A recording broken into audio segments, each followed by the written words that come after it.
আমি আমার আলোচনার শুরুতে সূরাতুল বাকারার একটি আয়াত তেলাওয়াত করেছি, 129 নম্বর আয়াত। এই আয়াতটি বেসিকলি আল্লাহ রাসূল সাল্লাল্লাহু আলাইহি ওয়া আলিহি ওয়াসাল্লামের জন্য সাইয়েদনা ইব্রাহিম আলাইহিস সালাম দোয়া করেছিলেন মক্কার ধুধুমরু প্রান্তরে।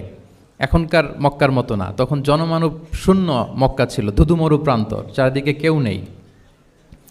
তো এরকম একটি ব্যারেন ল্যান্ডে সাইয়েদনা ইব্রাহিম আলাইহিস সালাম আল্লাহ তাআলার কাছে একটা দোয়া করেছিলেন। ওই দোয়াটাই আল্লাহ তাআলা সরাসরি কোট করেছেন সূরা বাকারায় 129 নম্বর আয়াতে, এবং সেখানে তিনি বলেছেন, রব্বানা ওয়াবআথ ফীহিম রাসূলাম মিনহুম ইয়াতলু আলাইহিম আয়াতিকা ওয়া ইউআল্লিমুহুমুল কিতাবা ওয়াল হিকমা ওয়া ইউযাক্কিহিম ইন্নাকা আনতাল আজিজুল হাকীম। মানে হে আমাদের রব, এই ভূখণ্ডের মধ্য থেকেই এই জনপদবাসীর জন্য আপনি একজন রাসূল প্রেরণ করুন, যিনি আপনার নিদর্শনসমূহ তাদের সামনে পাঠ করে শোনাবে, যিনি আপনার কিতাব তাদেরকে শিক্ষা দিবে, তাদেরকে পরিশুদ্ধ করবে, তাদেরকে প্রজ্ঞা শিখাবে, পরিশুদ্ধ করবে, এবং নিশ্চয় আপনি পরাক্রমশালী, নিশ্চয় আপনি প্রজ্ঞাময়। এই দোয়াটি ছিল সাইয়েদনা ইব্রাহিম আলাইহিস সালামের, এবং রাসূল সাল্লাল্লাহু আলাইহি ওয়াসাল্লাম আগমনের প্রায় ২৫০০ বছর আগে ইব্রাহিম আলাইহিস সালাম এই দোয়াটি করেছিলেন। ২৫০০ বছর আগে, যখন কেউ ছিল না মক্কায়। মক্কা ওয়াজ এ টোটালি ব্যারন ল্যান্ড, কোনো গাছপালা ছিল না, কিছু ছিল না। সেই দোয়া আল্লাহ তাআলা কবুল করেছিলেন, এবং এই দোয়ায় বেসিকলি তিনি আখিরি নবীর জন্য 4টা ফিচার কামনা করেছেন, যে আল্লাহ এই 4টা ফিচার দিয়ে আপনি নবী পাঠাবেন। এর মধ্যে একটা ছিল ওয়া ইউআল্লিমুহুমুল কিতাব, যে এমন নবী যেন হয় তিনি এই জনপদের লোকদেরকে কিতাব শিখাবে। কি শিখাবে? কিতাব। ওয়া ইউআল্লিমুহুমুল কিতাব, তার মানে রাসূল সাল্লাল্লাহু আলাইহি ওয়াসাল্লাম তিনি যে শিক্ষক হয়ে আসবেন, তিনি যে আল্লাহর কিতাব পৃথিবীবাসীকে শোনাবেন, তেলাওয়াত করে শোনাবেন, শেখাবেন, এই দোয়া রাসূল সাল্লাল্লাহু আলাইহি ওয়াসাল্লাম আগমনের ২৫০০ বছর আগে সাইয়েদনা ইব্রাহিম আলাইহিস সালাম করেছিলেন। এবং রাসূল সাল্লাল্লাহু আলাইহি ওয়াসাল্লাম নিজেও বিভিন্ন হাদিসে ঘোষণা করেছেন যে আমি শিক্ষক হিসেবে প্রেরিত হয়েছি। ওয়া ইন্নামা বুইসতু মুআল্লিমান, আমি এই পৃথিবীতে শিক্ষক হিসেবে এসেছি। রাসূল সাল্লাল্লাহু আলাইহি ওয়াসাল্লাম 2টা গ্রুপ দেখলেন মসজিদে, এক গ্রুপ তারা জিকির আজকার করে, আরেক গ্রুপ তারা রিসার্চ করে, গবেষণা করে। রাসূল সাল্লাল্লাহু আলাইহি ওয়াসাল্লাম বললেন 2 দলই ভালো কাজ করতেছে, কিন্তু রাসূল সাল্লাল্লাহু আলাইহি ওয়াসাল্লাম যারা গবেষণা করতেছে, পড়াশোনা করতেছে, ফিকহ নিয়ে আলোচনা করতেছে, তাদের সাথে যেয়ে বসে গেলেন। আর তিনি বললেন ওয়া ইন্নামা বুইসতু মুআল্লিমান, আমি এই গ্রুপকে প্রায়োরিটি দিয়েছি কারণ আমি নিজেই শিক্ষক হিসেবে প্রেরিত হয়েছি। তারা অজ্ঞদেরকে শিক্ষা দিচ্ছে, জাহেলদেরকে, যারা কিছু জানে না, জ্ঞানের ছোঁয়া যাদের মধ্যে লাগেনি, এই গ্রুপ তাদেরকে এনলাইটেন করছে, আলোকিত করছে, ফলে আমি তাদেরকে প্রায়োরিটি দিলাম, তাদের সাথে বসে গেলাম। ওয়া ইন্নামা বুইসতু মুআল্লিমান, কারণ আমি পৃথিবীতে শিক্ষক হিসেবে প্রেরিত হয়েছি।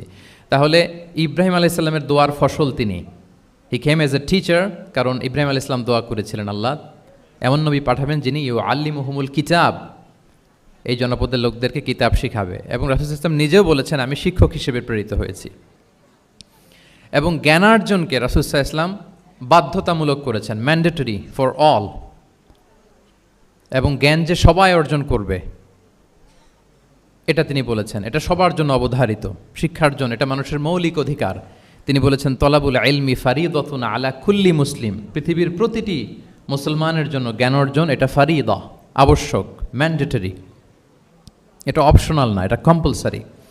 এবং নারী পুরুষ নির্বিশেষে সবার জন্য, এমন না যে শুধু পুরুষদের জন্য। রাসূল সাল্লাল্লাহু আলাইহি ওয়াসাল্লাম বলেছেন আলা কুল্লি মুসলিম, প্রতিটি মুসলিমের জন্য জ্ঞানার্জন এটা আবশ্যক। আলহামদুলিল্লাহ আমাদের অনেক বোনেরাও আজকের হল রুমে এসছে, এবং রাসূল সাল্লাল্লাহু আলাইহি ওয়াসাল্লাম একটা স্পেশাল ডে নির্ধারণ করেছিলেন, a special day for teaching women, মদিনার নারীদেরকে পাঠদানের জন্য, শেখানোর জন্য তিনি একটা স্পেশাল ডে নির্ধারণ করেছিলেন, এবং নারীদের আগ্রহের কারণেই তিনি সেটা করেছিলেন। তারা একবার এসে রাসূল সাল্লাল্লাহু আলাইহি ওয়াসাল্লামকে বললেন যে গলাবানা আলাইকা রিজাল ফাজআলনা ইয়াওমান মিন নাফসিক, হে নবী আমাদের মনে হচ্ছে পুরুষরা বেশি প্রায়োরিটি পেয়ে যায়, আপনি আমাদের জন্য স্পেশাল একটা ডে নির্ধারণ করেন, একটা দিন, যেদিন এসে আমরা আপনার কাছ থেকে অনেক কিছু শিখবো, জানবো। ফাওয়াআদাহুন্না ইয়াওমান লাকিয়াহুন্না ফীহি ফাওয়াআযাহুন, রাসূল সাল্লাল্লাহু আলাইহি ওয়াসাল্লাম তাদের এই আবেদনের প্রেক্ষিতে মদিনার নারীদের জন্য একটা special day for teaching women, মদিনার যে কমিউনিটিতে নারীরা ছিল তাদের জন্য রাসূল সাল্লাল্লাহু আলাইহি ওয়াসাল্লাম স্পেশাল একটা ডে নির্ধারণ করেছিলেন। এবং সেদিন পুরুষ সাহাবীদেরকে গুরুত্ব না দিয়ে তিনি শুধু নারীদের, বোনদের কোশ্চেন নিতেন, তাদেরকে তিনি পাঠদান করতেন, শিক্ষাদান করতেন। এবং জ্ঞানার্জনকে, জ্ঞানের আলোকে ছড়িয়ে দেয়াটা, এটা ছিল রাসূল সাল্লাল্লাহু আলাইহি ওয়াসাল্লামের মূলত মিশন। জ্ঞানের আলোকে তিনি বিশ্বময় ছড়িয়ে দিতে বলেছেন। নলেজ হ্যাজ নো বাউন্ডারিজ, এটার কোনো বাউন্ডারি থাকবে না, গোটা বিশ্বের জন্য আমরা জ্ঞানকে ছড়িয়ে দেই, এটার ব্যাপারে তিনি আমাদেরকে উদ্বুদ্ধ করেছেন। তিনি বলেছেন বাল্লিগু আন্নি ওয়ালাউ আয়া, আমার পক্ষ থেকে একটি কথা, একটি বাণী, একটি আয়াত হলেও তোমরা পৌঁছে দাও। তাহলে তিনি আমাদেরকে জ্ঞানের এই আলো বিশ্বময় ছড়িয়ে দিতে উদ্বুদ্ধ করেছেন। এবং জ্ঞান লুকানোকে তিনি মহাপাপ বলেছেন। আপনার কাছে যদি নলেজ থাকে, সেই নলেজের ব্যাপারে যদি আপনাকে জিজ্ঞেস করা হয়, আপনি যদি এটা শেয়ার না করেন, তাহলে আপনি মহাপাপ করলেন। এটাকে আল্লাহ রাসূল সাল্লাল্লাহু আলাইহি ওয়া আলিহি ওয়াসাল্লাম জ্ঞান লুকানোকে মহাপাপ বলেছেন। তিনি বলেছেন মান সুইলা আন ইলমিন ফাকাতামাহু আলজামাহুল্লাহু ইয়াউমাল কিয়ামাতি বিলিজামিন মিনান নার। কাউকে কোনো বিষয়ে জ্ঞানের ব্যাপারে জিজ্ঞেস করা হলো, আর সে যদি সেটাকে গোপন করে, কিয়ামতের দিন তাকে আগুনের লাগাম দিয়ে বাঁধা হবে। বলে ইয়াদু বিল্লাহ। তাহলে জ্ঞানকে ছড়িয়ে দিতে বলেছেন তিনি বিশ্বময়, জ্ঞানকে গোপন করতে তিনি বারণ করেছেন, নিষেধ করেছেন। আমরা যদি দেখি যে আল্লাহ রাসূল সাল্লাল্লাহু আলাইহি ওয়া আলিহি ওয়াসাল্লাম মক্কাতে যখন তিনি ইসলাম প্রচার শুরু করলেন, কোরআনের তালিম যখন তিনি মক্কাতে দিতে শুরু করলেন, তিনি এটাকে প্রাতিষ্ঠানিকভাবেই বেসিকলি শুরু করেছেন। আমরা যেমনি জ্ঞান বিতরণের জন্য প্রাতিষ্ঠানিক অবকাঠামো আমাদের প্রয়োজন হয়, রাসূল সাল্লাল্লাহু আলাইহি ওয়াসাল্লাম সেভাবেই একটা সেন্টার বেস তিনি শুরু করেছিলেন। এবং মক্কায় দারুল আরকাম নামে, আপনারা সবাই যারা রাসূল সাল্লাল্লাহু আলাইহি ওয়াসাল্লামের বায়োগ্রাফি পড়েছেন, ইতিহাস পড়েছেন, দারুল আরকাম থেকে বেসিকলি রাসূল সাল্লাল্লাহু আলাইহি ওয়াসাল্লাম এই জ্ঞান বিতরণ করতেন বা কোরআনের তালিম দিতেন। আরকাম ইবনে আবিল আরকাম একজন তরুণ সাহাবী, মাত্র 16 বছর বয়সে তিনি ইসলাম ধর্ম গ্রহণ করেছিলেন। তার একটা ঘরের একটা বড় অংশ তিনি রাসূল সাল্লাল্লাহু আলাইহি ওয়াসাল্লামের তালিমের জন্য ডেডিকেট করেছিলেন, এবং সেটাই ইসলামের প্রথম বিশ্ববিদ্যালয় হিসেবে স্বীকৃত, দারুল আরকাম। এবং মজার ব্যাপার হচ্ছে, ওনার ঘরটা সিলেক্ট করার পেছনে স্ট্র্যাটেজিক অনেক কারণ ছিল। কারণ সে ছিল বানু মাখজুম গোত্রের, মানে কোরাইশের শত্রু, কোরাইশের রাইভাল ছিল বানি মাখজুম। রাসূল সাল্লাল্লাহু আলাইহি ওয়াসাল্লাম ছিলেন কোন বংশের? বলেন তো সবাই, কোন বংশের? কোরাইশ বংশের। আর আবু জাহাল ছিল কোন বংশের? না, সে বানু মাখজুম থেকে ছিল। So Banu Makhzum was the rival of Quraish. তারা ছিল কোরাইশদের সাথে একটা হাড্ডাহাড্ডি লড়াই, শত্রুর মতো আর কি। তো রাসূল সাল্লাল্লাহু আলাইহি ওয়াসাল্লাম কোরাইশি কারো ঘর বেছে নেন নাই, বরং বানু মাখজুম গোত্রের এক তরুণ আরকাম, তার ঘরটা তিনি বেছে নিয়েছিলেন। এবং স্ট্র্যাটেজিক্যালি এত চমৎকার একটা পজিশনে ছিল, মাত্র 130 মিটার ডিস্টেন্স ছিল কাবা থেকে। কাবা থেকে 130 মিটার দক্ষিণ পূর্বে এই আরকাম রাদিয়াল্লাহু তাআলা আনহুর ঘর ছিল। ফলে এই ঘরে যদি তিনি গ্যাদারিং করেন, কেউ আর সন্দেহ করবে না, যেহেতু এটা বানু মাখজুম গোত্রের একজন যুবকের ঘর। আল্লাহু আকবার। তো রাসূল সাল্লাল্লাহু আলাইহি ওয়াসাল্লাম এই দারুল আরকামে বসেই বেসিকলি তিনি এই কোরআনের তালিম, এই শিক্ষা, এই পাঠদান মক্কাতে সেন্টার বেস তিনি শুরু করেছিলেন। এবং মদিনায় যদি আমরা দেখি, মদিনা তো মসজিদে নববী নির্মাণের পরপরই মসজিদে নববীর একেবারে পেছন দিকে, এই হলরুমের পেছন দিকে যেরকম একটা জায়গা ছাউনির মতো, মসজিদে নববীর ঠিক পেছনে খেজুরের ডাল দিয়ে, খেজুরের পাতা দিয়ে ছাউনি দিয়ে একটা জায়গা তিনি করেছিলেন, যেটাকে আমরা আহলে সুফার সেন্টার হিসেবে জানি। মদিনায় তিনি সুফা ইউনিভার্সিটি প্রতিষ্ঠা করেছিলেন। তাহলে মক্কায় তিনি কোরআনের তালিম দিতেন দারুল আরকাম থেকে, আর মদিনায় যেয়ে তিনি আহলে সুফাদেরকে সেই সুফা এরিয়াতে, সেখানে তিনি কোরআনের তালিম দিতেন। এবং সেখানে প্রায় 400 জন দরিদ্র মুহাজির সাহাবী সেখানে বসে কোরআনের হেফজ করত, রাসূল সাল্লাল্লাহু আলাইহি ওয়াসাল্লামকে বিভিন্ন বিষয়ে জিজ্ঞেস করত।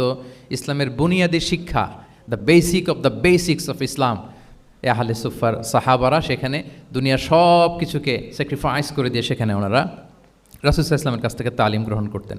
এবং দূর দূরান্ত থেকে আগন্তুক সাহাবারা যখন আসতো, তারাও এখানে থাকতো। যেহেতু 400 জন থাকার মতো একটা প্লেস, রাসূল সাল্লাল্লাহু আলাইহি ওয়াসাল্লামকে তারা দিনের খুঁটিনাটি বিষয় জিজ্ঞেস করতেন। এবং সালাত শেষে এরকম অনেক হাদিস পাওয়া যায় যে রাসূল সাল্লাল্লাহু আলাইহি ওয়াসাল্লাম আহলে সুফার সাহাবীদের সাথে ওখানে বসেছেন, তাদের সাথে গল্প করেছেন, তাদের প্রশ্নের বিভিন্ন উত্তর দিয়েছেন। তাহলে সেন্টার বেস শিক্ষাদান, এটা কিন্তু রাসূল সাল্লাল্লাহু আলাইহি ওয়াসাল্লামের জীবনী থেকে আমরা দেখেছি। এবং যখন মসজিদে নববীর পেছনে আহলে সুফাদের 400 জনের পরে যখন আরও বেড়ে যাচ্ছিল, তখন রাসূল সাল্লাল্লাহু আলাইহি ওয়াসাল্লাম মসজিদের বাইরে মুকরিম বিন নাওফাল রাদিয়াল্লাহু তাআলা আনহুর একটা ঘরে আরেকটা সেন্টার করেছিলেন, এটাকে বলা হতো দারুল কুররা। এভাবে একটার পর একটা সেন্টার রাসূল সাল্লাল্লাহু আলাইহি ওয়াসাল্লাম তিনি নির্মাণ করেছেন এবং দ্বীনের বাণীকে তিনি ছড়িয়ে দিয়েছেন। এবং এখান থেকে যারা শিক্ষা অর্জন করতো, বেসিকলি তারা তো হেফজ করতো, কোরআনের যে আয়াতগুলো নাজিল হতো এগুলো হেফজ করতো, দিনের অন্যান্য বুনিয়াদি ব্যাপারে তারা শিক্ষা গ্রহণ করতেন। তো এই সাহাবীদেরকে কুররা বলা হতো।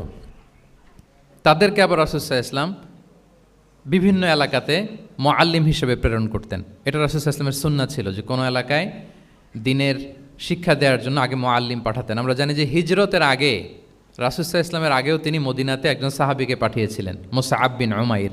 এটা জানি না আমরা সবাই? মুসআব বিন উমাইরকে তিনি পাঠিয়েছিলেন। খুবই ড্যাশিং চেহারার ছিল, খুবই অ্যারিস্টোক্রেট একটা ফ্যামিলির ছিল। উনি এত চমৎকার পারফিউম ইউজ করতেন, উনি কোনো রাস্তা দিয়ে হেঁটে গেলে সবাই বুঝতো এই রাস্তা দিয়ে কিছুক্ষণ আগে হেঁটে গিয়েছে মুসআব বিন উমাইর। তো বাংলা একটা কথা আছে, আগে দর্শনদারি পরে গুণ বিচারী, এরকম একটা কথা আছে না? সো মদিনার লোকটা যাতে ইসলামের প্রতি খুব দ্রুত অ্যাট্রাক্টেড হয়, এজন্য তিনি আবু বকর রাদিয়াল্লাহু তাআলা আনহুকে পাঠাননি, ওমরে ফারুককে পাঠাননি, বরং মুসআব বিন উমাইর রাদিয়াল্লাহু তাআলা আনহুকে মুআল্লিম হিসেবে, he was the first ambassador of Islam, প্রথম অ্যাম্বাসেডর হিসেবে তিনি মদিনায় গিয়েছিলেন। এবং মদিনাতে আহলে সুফার মধ্য থেকে যারা অগ্রগামী ছিল, দারুল কুররা থেকে যারা অগ্রগামী ছিল, তাদেরকে আল্লাহ রাসূল সাল্লাল্লাহু আলাইহি ওয়া আলিহি ওয়াসাল্লাম জ্ঞান বিতরণের জন্য, কোরআন শেখানোর জন্য বিভিন্ন জায়গায় পাঠাতেন। আপনারা উহুদের যুদ্ধের পরপরই বিরে মাউনার ঘটনা শুনে থাকবেন। সেখানে রাসূল সাল্লাল্লাহু আলাইহি ওয়াসাল্লাম ৭০ জন হাফেজ সাহাবী, মানে ওই সময় পর্যন্ত যতটুকু কোরআনের আয়াত নাজিল হয়েছিল এগুলো যারা মুখস্থ করে ফিরেছিলেন, এরকম ৭০ জন সাহাবীকে একটা এরিয়াতে তিনি পাঠিয়েছিলেন। এবং এটা আসলে বিট্রে করেছিল তারা বলেছিল যে আমরা তাদেরকে নিয়ে যাব আমাদের এলাকায়, তারা দিন পৌঁছাবে। কিন্তু এই ৭০ জন সাহাবীকে বিট্রে করে তারা হত্যা করেছিল, ওনারা শাহীদ হয়েছিলেন। এবং এতে রাসূল সাল্লাল্লাহু আলাইহি ওয়াসাল্লাম অনেক কষ্ট পেয়েছিলেন। যে সমস্ত গোত্র এই কাজের সাথে জড়িত ছিল, টানা ১ মাস তাদের বিরুদ্ধে রাসূল সাল্লাল্লাহু আলাইহি ওয়াসাল্লাম বদদোয়া করেছেন, কুনুতে নাজেলা করেছেন ফজরের সালাতের পরে। তাহলে এই যে ন্যারেশনগুলো, বর্ণনাগুলো আমি কেন উপস্থাপন করছি আপনাদের সামনে, এটা বোঝানোর জন্য যেটার পরম্পরাটা কীরকম, রাসূল সাল্লাল্লাহু আলাইহি ওয়াসাল্লাম কীভাবে কোন সেন্টার থেকে শুরু করলেন, তারপরে কিভাবে এটার ডেভেলপমেন্ট হচ্ছিল, তারপরে কিভাবে এটা আগাতে লাগলো। তাহলে রাসূল সাল্লাল্লাহু আলাইহি ওয়াসাল্লাম বিভিন্ন জায়গায় যে মুআল্লিম পাঠাতেন, এটার রেফারেন্সও আমরা পেলাম যে তিনি তো এখানে শেখাচ্ছেন, যখন অনেক বেড়ে গেল, চাহিদা বাইরে অনেক বেশি, তিনি এখান থেকে ছাত্রদেরকে, সাহাবাদেরকে বিভিন্ন জায়গায় মুআল্লিম হিসেবে প্রেরণ করতেন। এবং শিক্ষার বিনিময়ে তিনি বদরের যে বন্দিরা ছিল তাদের মুক্তিপণের অ্যানাউন্সমেন্ট করেছেন, র্যানসম, এটা আপনারা জানেন। আমি একটু কুইজ নিয়ে নেই আপনাদের। বলেন, বদরে মুসলমানদের পক্ষ থেকে শহীদ হয়েছিল কয়জন? কতজন? 14 জন, মাশাআল্লাহ। আর কুরাইশদের পক্ষ থেকে 70 জন। বন্দী হয়েছিল কয়জন দেখি? হ্যাঁ, 70 জন তারা নিহত হয়েছিল আর 70 জন বন্দী হয়েছিল। তো বদরের যুদ্ধে এই 70 জন যারা কুরাইশদের মধ্যে থেকে বন্দী হয়েছিল, তাদের মুক্তিপণ হিসেবে ফিদিয়া, র্যানসম হিসেবে রাসূল সাল্লাল্লাহু আলাইহি ওয়াসাল্লাম 4000 দিরহামের অ্যানাউন্সমেন্ট করেছেন। মানে দিরহাম মানে হচ্ছে সিলভার কয়েন আর কি। তৎকালীন সময় দিনার হচ্ছে গোল্ড কয়েন আর দিরহাম মানে সিলভার কয়েন। তো রাসূল সাল্লাল্লাহু আলাইহি ওয়াসাল্লাম 4000 সিলভার কয়েনের ঘোষণা করেছেন যে তোমরা যদি মুক্তি পেতে চাও তাহলে 4000 রৌপ্য মুদ্রা দিয়ে, সিলভার কয়েন দিয়ে তারপরে তোমরা মুক্তি পেতে হবে। তখন তিনি অ্যানাউন্স করলেন যে কারো যদি এই সামর্থ্য না থাকে যে 4000 স্বর্ণ মুদ্রা দিয়ে তোমরা র্যানসম আদায় করতে পারবো না, তাহলে এই লোকদের মধ্য থেকে যারা লিখতে পড়তে জানে তারা যদি মদিনার 10 জন শিশুকে লেখাপড়া শিখিয়ে দেয় তাহলে এটা তাদের মুক্তিপণ হয়ে যাবে। আল্লাহু আকবার। তাহলে শিক্ষাটাকে রাসূল সাল্লাল্লাহু আলাইহি ওয়াসাল্লাম কীভাবে দেখতেন, এটাকে কতটা গুরুত্ব দিতেন? তখন কিন্তু মুসলমানদের আর্থিকভাবে খুব কঠিন অবস্থা যাচ্ছিল। তখন এই জাতীয় ফিদিয়াগুলো, র্যানসমগুলো খুব জরুরি ছিল। তারপরে তিনি ঘোষণা করেছেন যাদের সামর্থ্য নাই তারা যদি লিখতে পড়তে জানে, মদিনার 10 জন ছেলে মেয়েকে তারা যদি লেখাপড়া শিখিয়ে দিতে পারে, এইটা তাদের মুক্তিপণ হিসেবে কনসিডার করা হবে। আল্লাহু আকবার। তাহলে সম্মানিত শুধু আমরা সেই ইব্রাহিম আলাইহিস সালাতু ওয়াস সালামের দোয়া থেকে শুরু করে বদরের যুদ্ধ পর্যন্ত চলে আসলাম যে রাসূল সাল্লাল্লাহু আলাইহি ওয়াসাল্লাম শিক্ষাটাকে, এডুকেশনকে এবং শিক্ষার বাণীকে বিশ্বময় ছড়িয়ে দিতে তিনি কীরকম পদক্ষেপ নিয়েছেন, ওভারঅল একটা আমরা আইডিয়া পেয়েছি। এটা ছিল আমার ইন্ট্রোডাক্টরি ডিসকাশন। এখন আমি মূল আলোচনায় চলে যাই যে রাসূল সাল্লাল্লাহু আলাইহি ওয়াসাল্লাম সাহাবাদেরকে যে তিনি শেখাতেন, ওনার পাঠদান পদ্ধতি কেমন ছিল। প্রথম কথা হচ্ছে রাসূল সাল্লাল্লাহু আলাইহি ওয়াসাল্লাম পিতৃস্নেহে সাহাবাদেরকে শিক্ষা দিতেন, as like a father teaching his child, teaching his son or daughter. পরম মমতায় বাবা যেমনি তার সন্তানকে পরম যত্নে, পরম আদরে, পরম মমতায় শেখায়, ভুল ধরিয়ে দেয়, সংশোধন করে দেয়, আল্লাহ রাসূল সাল্লাল্লাহু আলাইহি ওয়া আলিহি ওয়াসাল্লাম সন্তানকে যেমনি বাবা পরম মমতায় আদর করে শেখায় ঠিক সেভাবে শেখাতেন। এবং তিনি বলেছেন যে ইন্নামা আনা লাকুম বিমানজিলাতিল ওয়ালিদি উআল্লিমুকুম, নিশ্চয় আমি তোমাদের বাবার মতো, বাবা যেমনি ছেলে মেয়েদেরকে শেখায়। এবং এই হাদিসে এসছে যে রাসূল সাল্লাল্লাহু আলাইহি ওয়াসাল্লাম তাদেরকে শিখিয়েছেন সাহাবাদেরকে যে ওয়াশরুমে গেলে কিভাবে ক্লিন হইতে হবে, টু দ্য ডাইরেকশন অফ কেবলা বসা যাবে না, কেবলাকে পেছনে রেখে বসা যাবে না, এমনকি ঢিলাগুলো ইউজ করতে হলে ডান হাতে ইউজ করা যাবে না, বাঁ হাতে। তারপর এটা বেজোর হইতে হবে।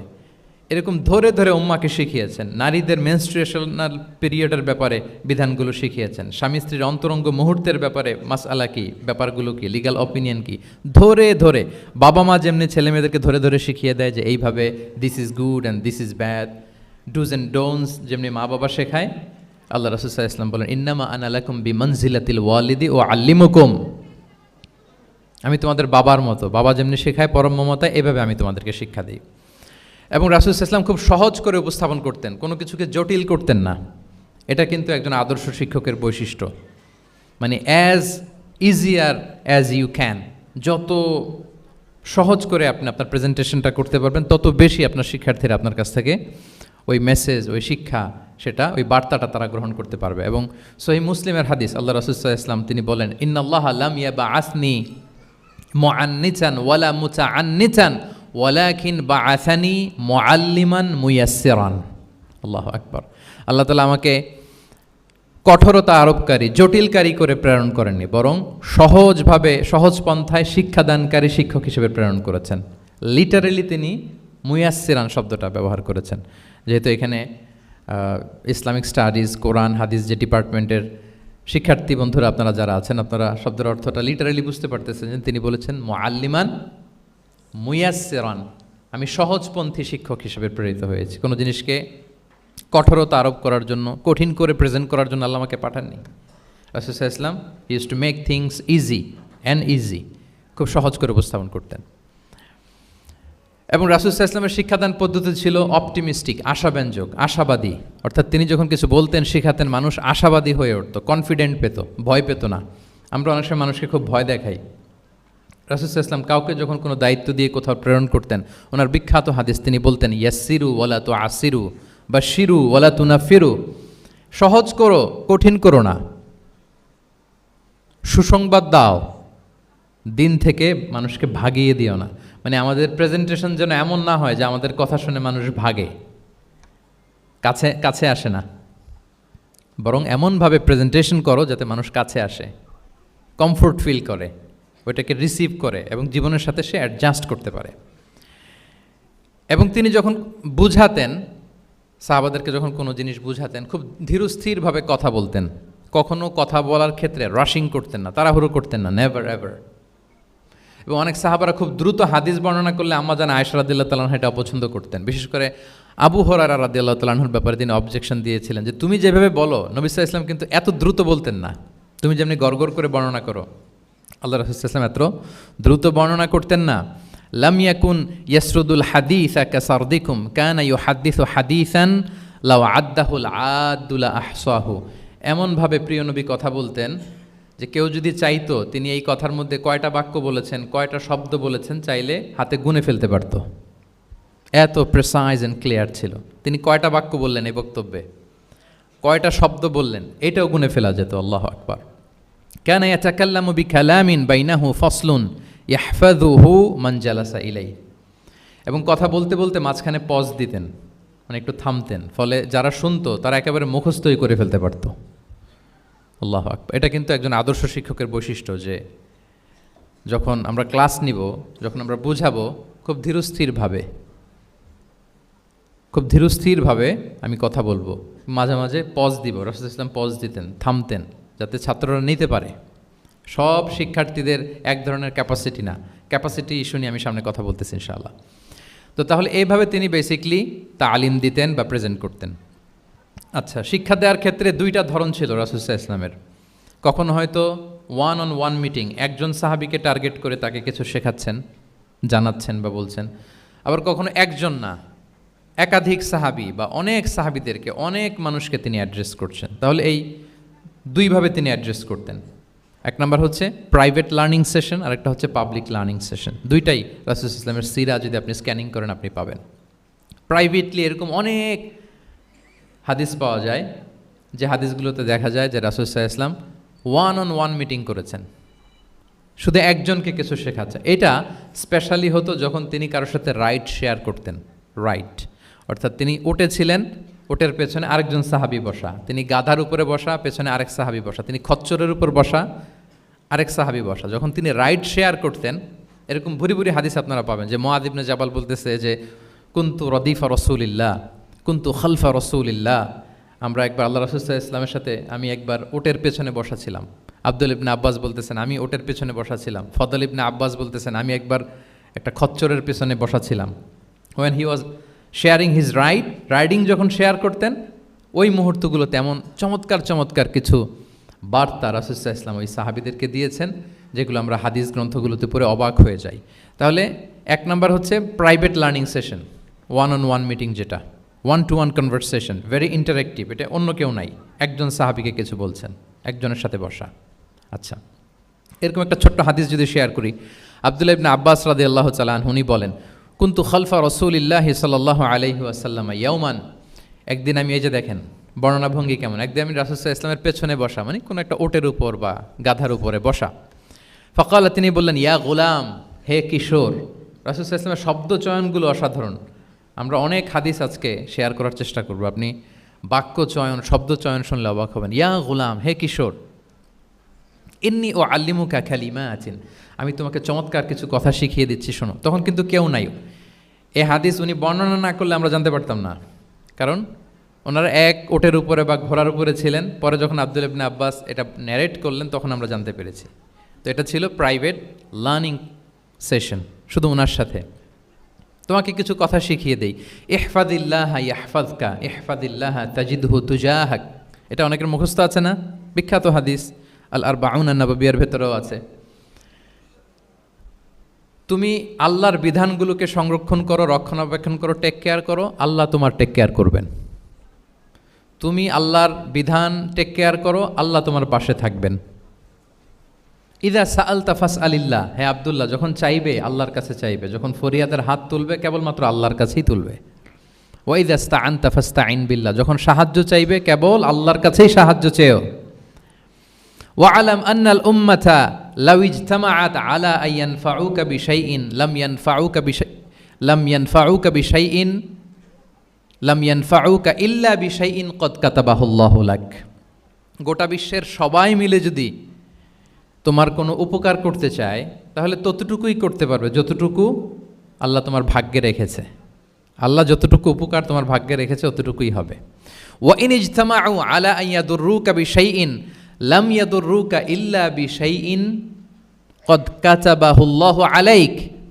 গোটা বিশ্বের সবাই মিলে যদি তোমার ক্ষতি করতে চায়, ঠিক ততটুকুই করতে পারবে যতটুকু তোমার নসিবে আছে, এর চেয়ে 1 ইঞ্চিও বেশি ক্ষতি করতে পারবে না। রুফিআতিল আকলামু ওয়া জাফফাতিস সুহুফ, কলম উঠিয়ে নেওয়া হয়েছে, এখন যা হবার তাই হবে। তাহলে দেখেন, আকীদা সংক্রান্ত, ইসলামের বুনিয়াদি বিশ্বাস সংক্রান্ত চমৎকার কিছু লার্নিং, কিছু লেসন আল্লাহ রাসূল সাল্লাল্লাহু আলাইহি ওয়াসাল্লাম আব্দুল্লাহ ইবনে আব্বাসকে দিয়েছেন, এবং এটা ছিল one on one meeting, private learning session. আর কেউ ছিল না তখন। আব্দুল্লাহ ইবনে আব্বাস এটা শুনেছেন এবং আমাদের কাছে বর্ণনা করেছেন। আচ্ছা, এটা গেল একটা। আরেকটা কি বলেছিলাম? একটা তো প্রাইভেট লার্নিং সেশন, আরেকটা পাবলিক। বলেন আমার সাথে, মেক এ নয়েজ। আরেকটা কি? Public learning session. ওইটা একা একা না, হয়তো অনেক সাহাবী একসাথে আছে, তাদেরকে কিছু বলছেন বা শেখাচ্ছেন, অথবা হিউজ কংগ্রেগেশন, অনেক বড় গ্যাদারিং। লেটস সে মসজিদে নববীতে তিনি যে খুতবাগুলো দিয়েছেন, প্রায় 10 বছর তো তিনি খতিব ছিলেন, এই যতগুলো খুতবা দিয়েছেন এটা অফকোর্স কি পাবলিক লার্নিং সেশন। বিভিন্ন প্রেক্ষাপটে জনপরিসরে দেয়া রাসূল সাল্লাল্লাহু আলাইহি ওয়াসাল্লামের যে শিক্ষামূলক বক্তব্যগুলো, এগুলো পাবলিক লার্নিং সেশন। বিদায় হজের ভাষণ বিশাল এক কংগ্রেগেশনের সামনে তিনি অ্যাড্রেস করেছিলেন, ওইটা কি ছিল? Public learning session.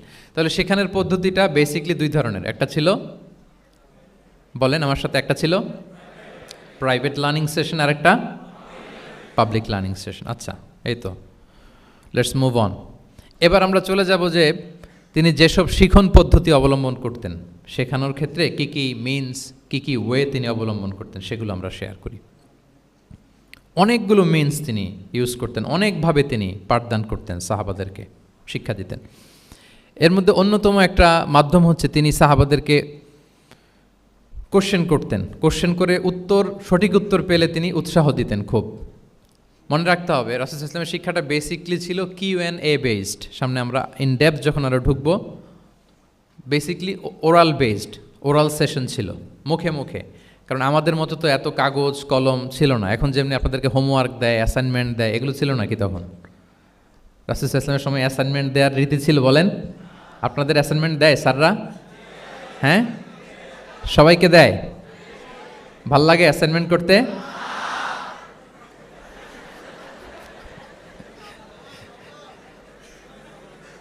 ভাল লাগে না? আচ্ছা, ভাল লাগে কার কার দেখি হাত তোলেন। সর্বনাশ, মাত্র 3-4 জন হাত তুলে বলতেছে যে ভাল লাগে এদের। যে ভাল লাগে না কার কার দেখি।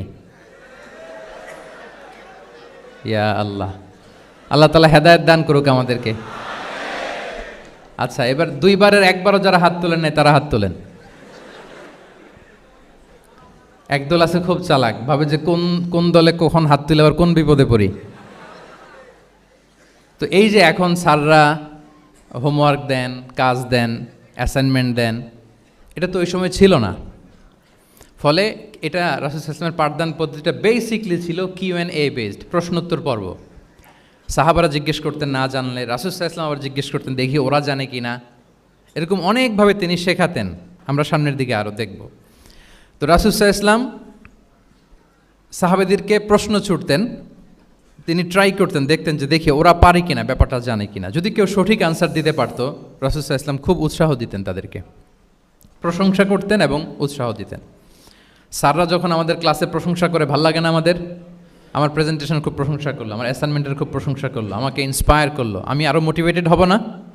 হয়তো আমরা নাকি হই। তো রাসূল সাল্লাল্লাহু আলাইহি ওয়াসাল্লাম এটাই করতেন। উবাই ইবনে কাআব রাদিয়াল্লাহু তাআলা আনহুকে উনি প্রশ্ন করলেন, আল্লাহ রাসূল সাল্লাল্লাহু আলাইহি ওয়া আলিহি ওয়াসাল্লাম প্রশ্ন করলেন যে, ইয়া আবাল মুনযির, এটা ওনার কুনিয়া, আতাদরি আইয়ু আয়াতিন মিন কিতাবিল্লাহি মাআকা আ'যাম, তুমি কি জানো যে আল্লাহর কিতাবের কোন আয়াতটা সর্বশ্রেষ্ঠ? সর্বশ্রেষ্ঠ আয়াত কোনটা তুমি জানো?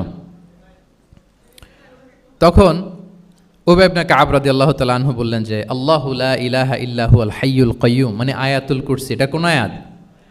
আয়াতুল কুরসি। এটা ফরজ সালাতের পর আমরা সবাই পড়ি তো নাকি?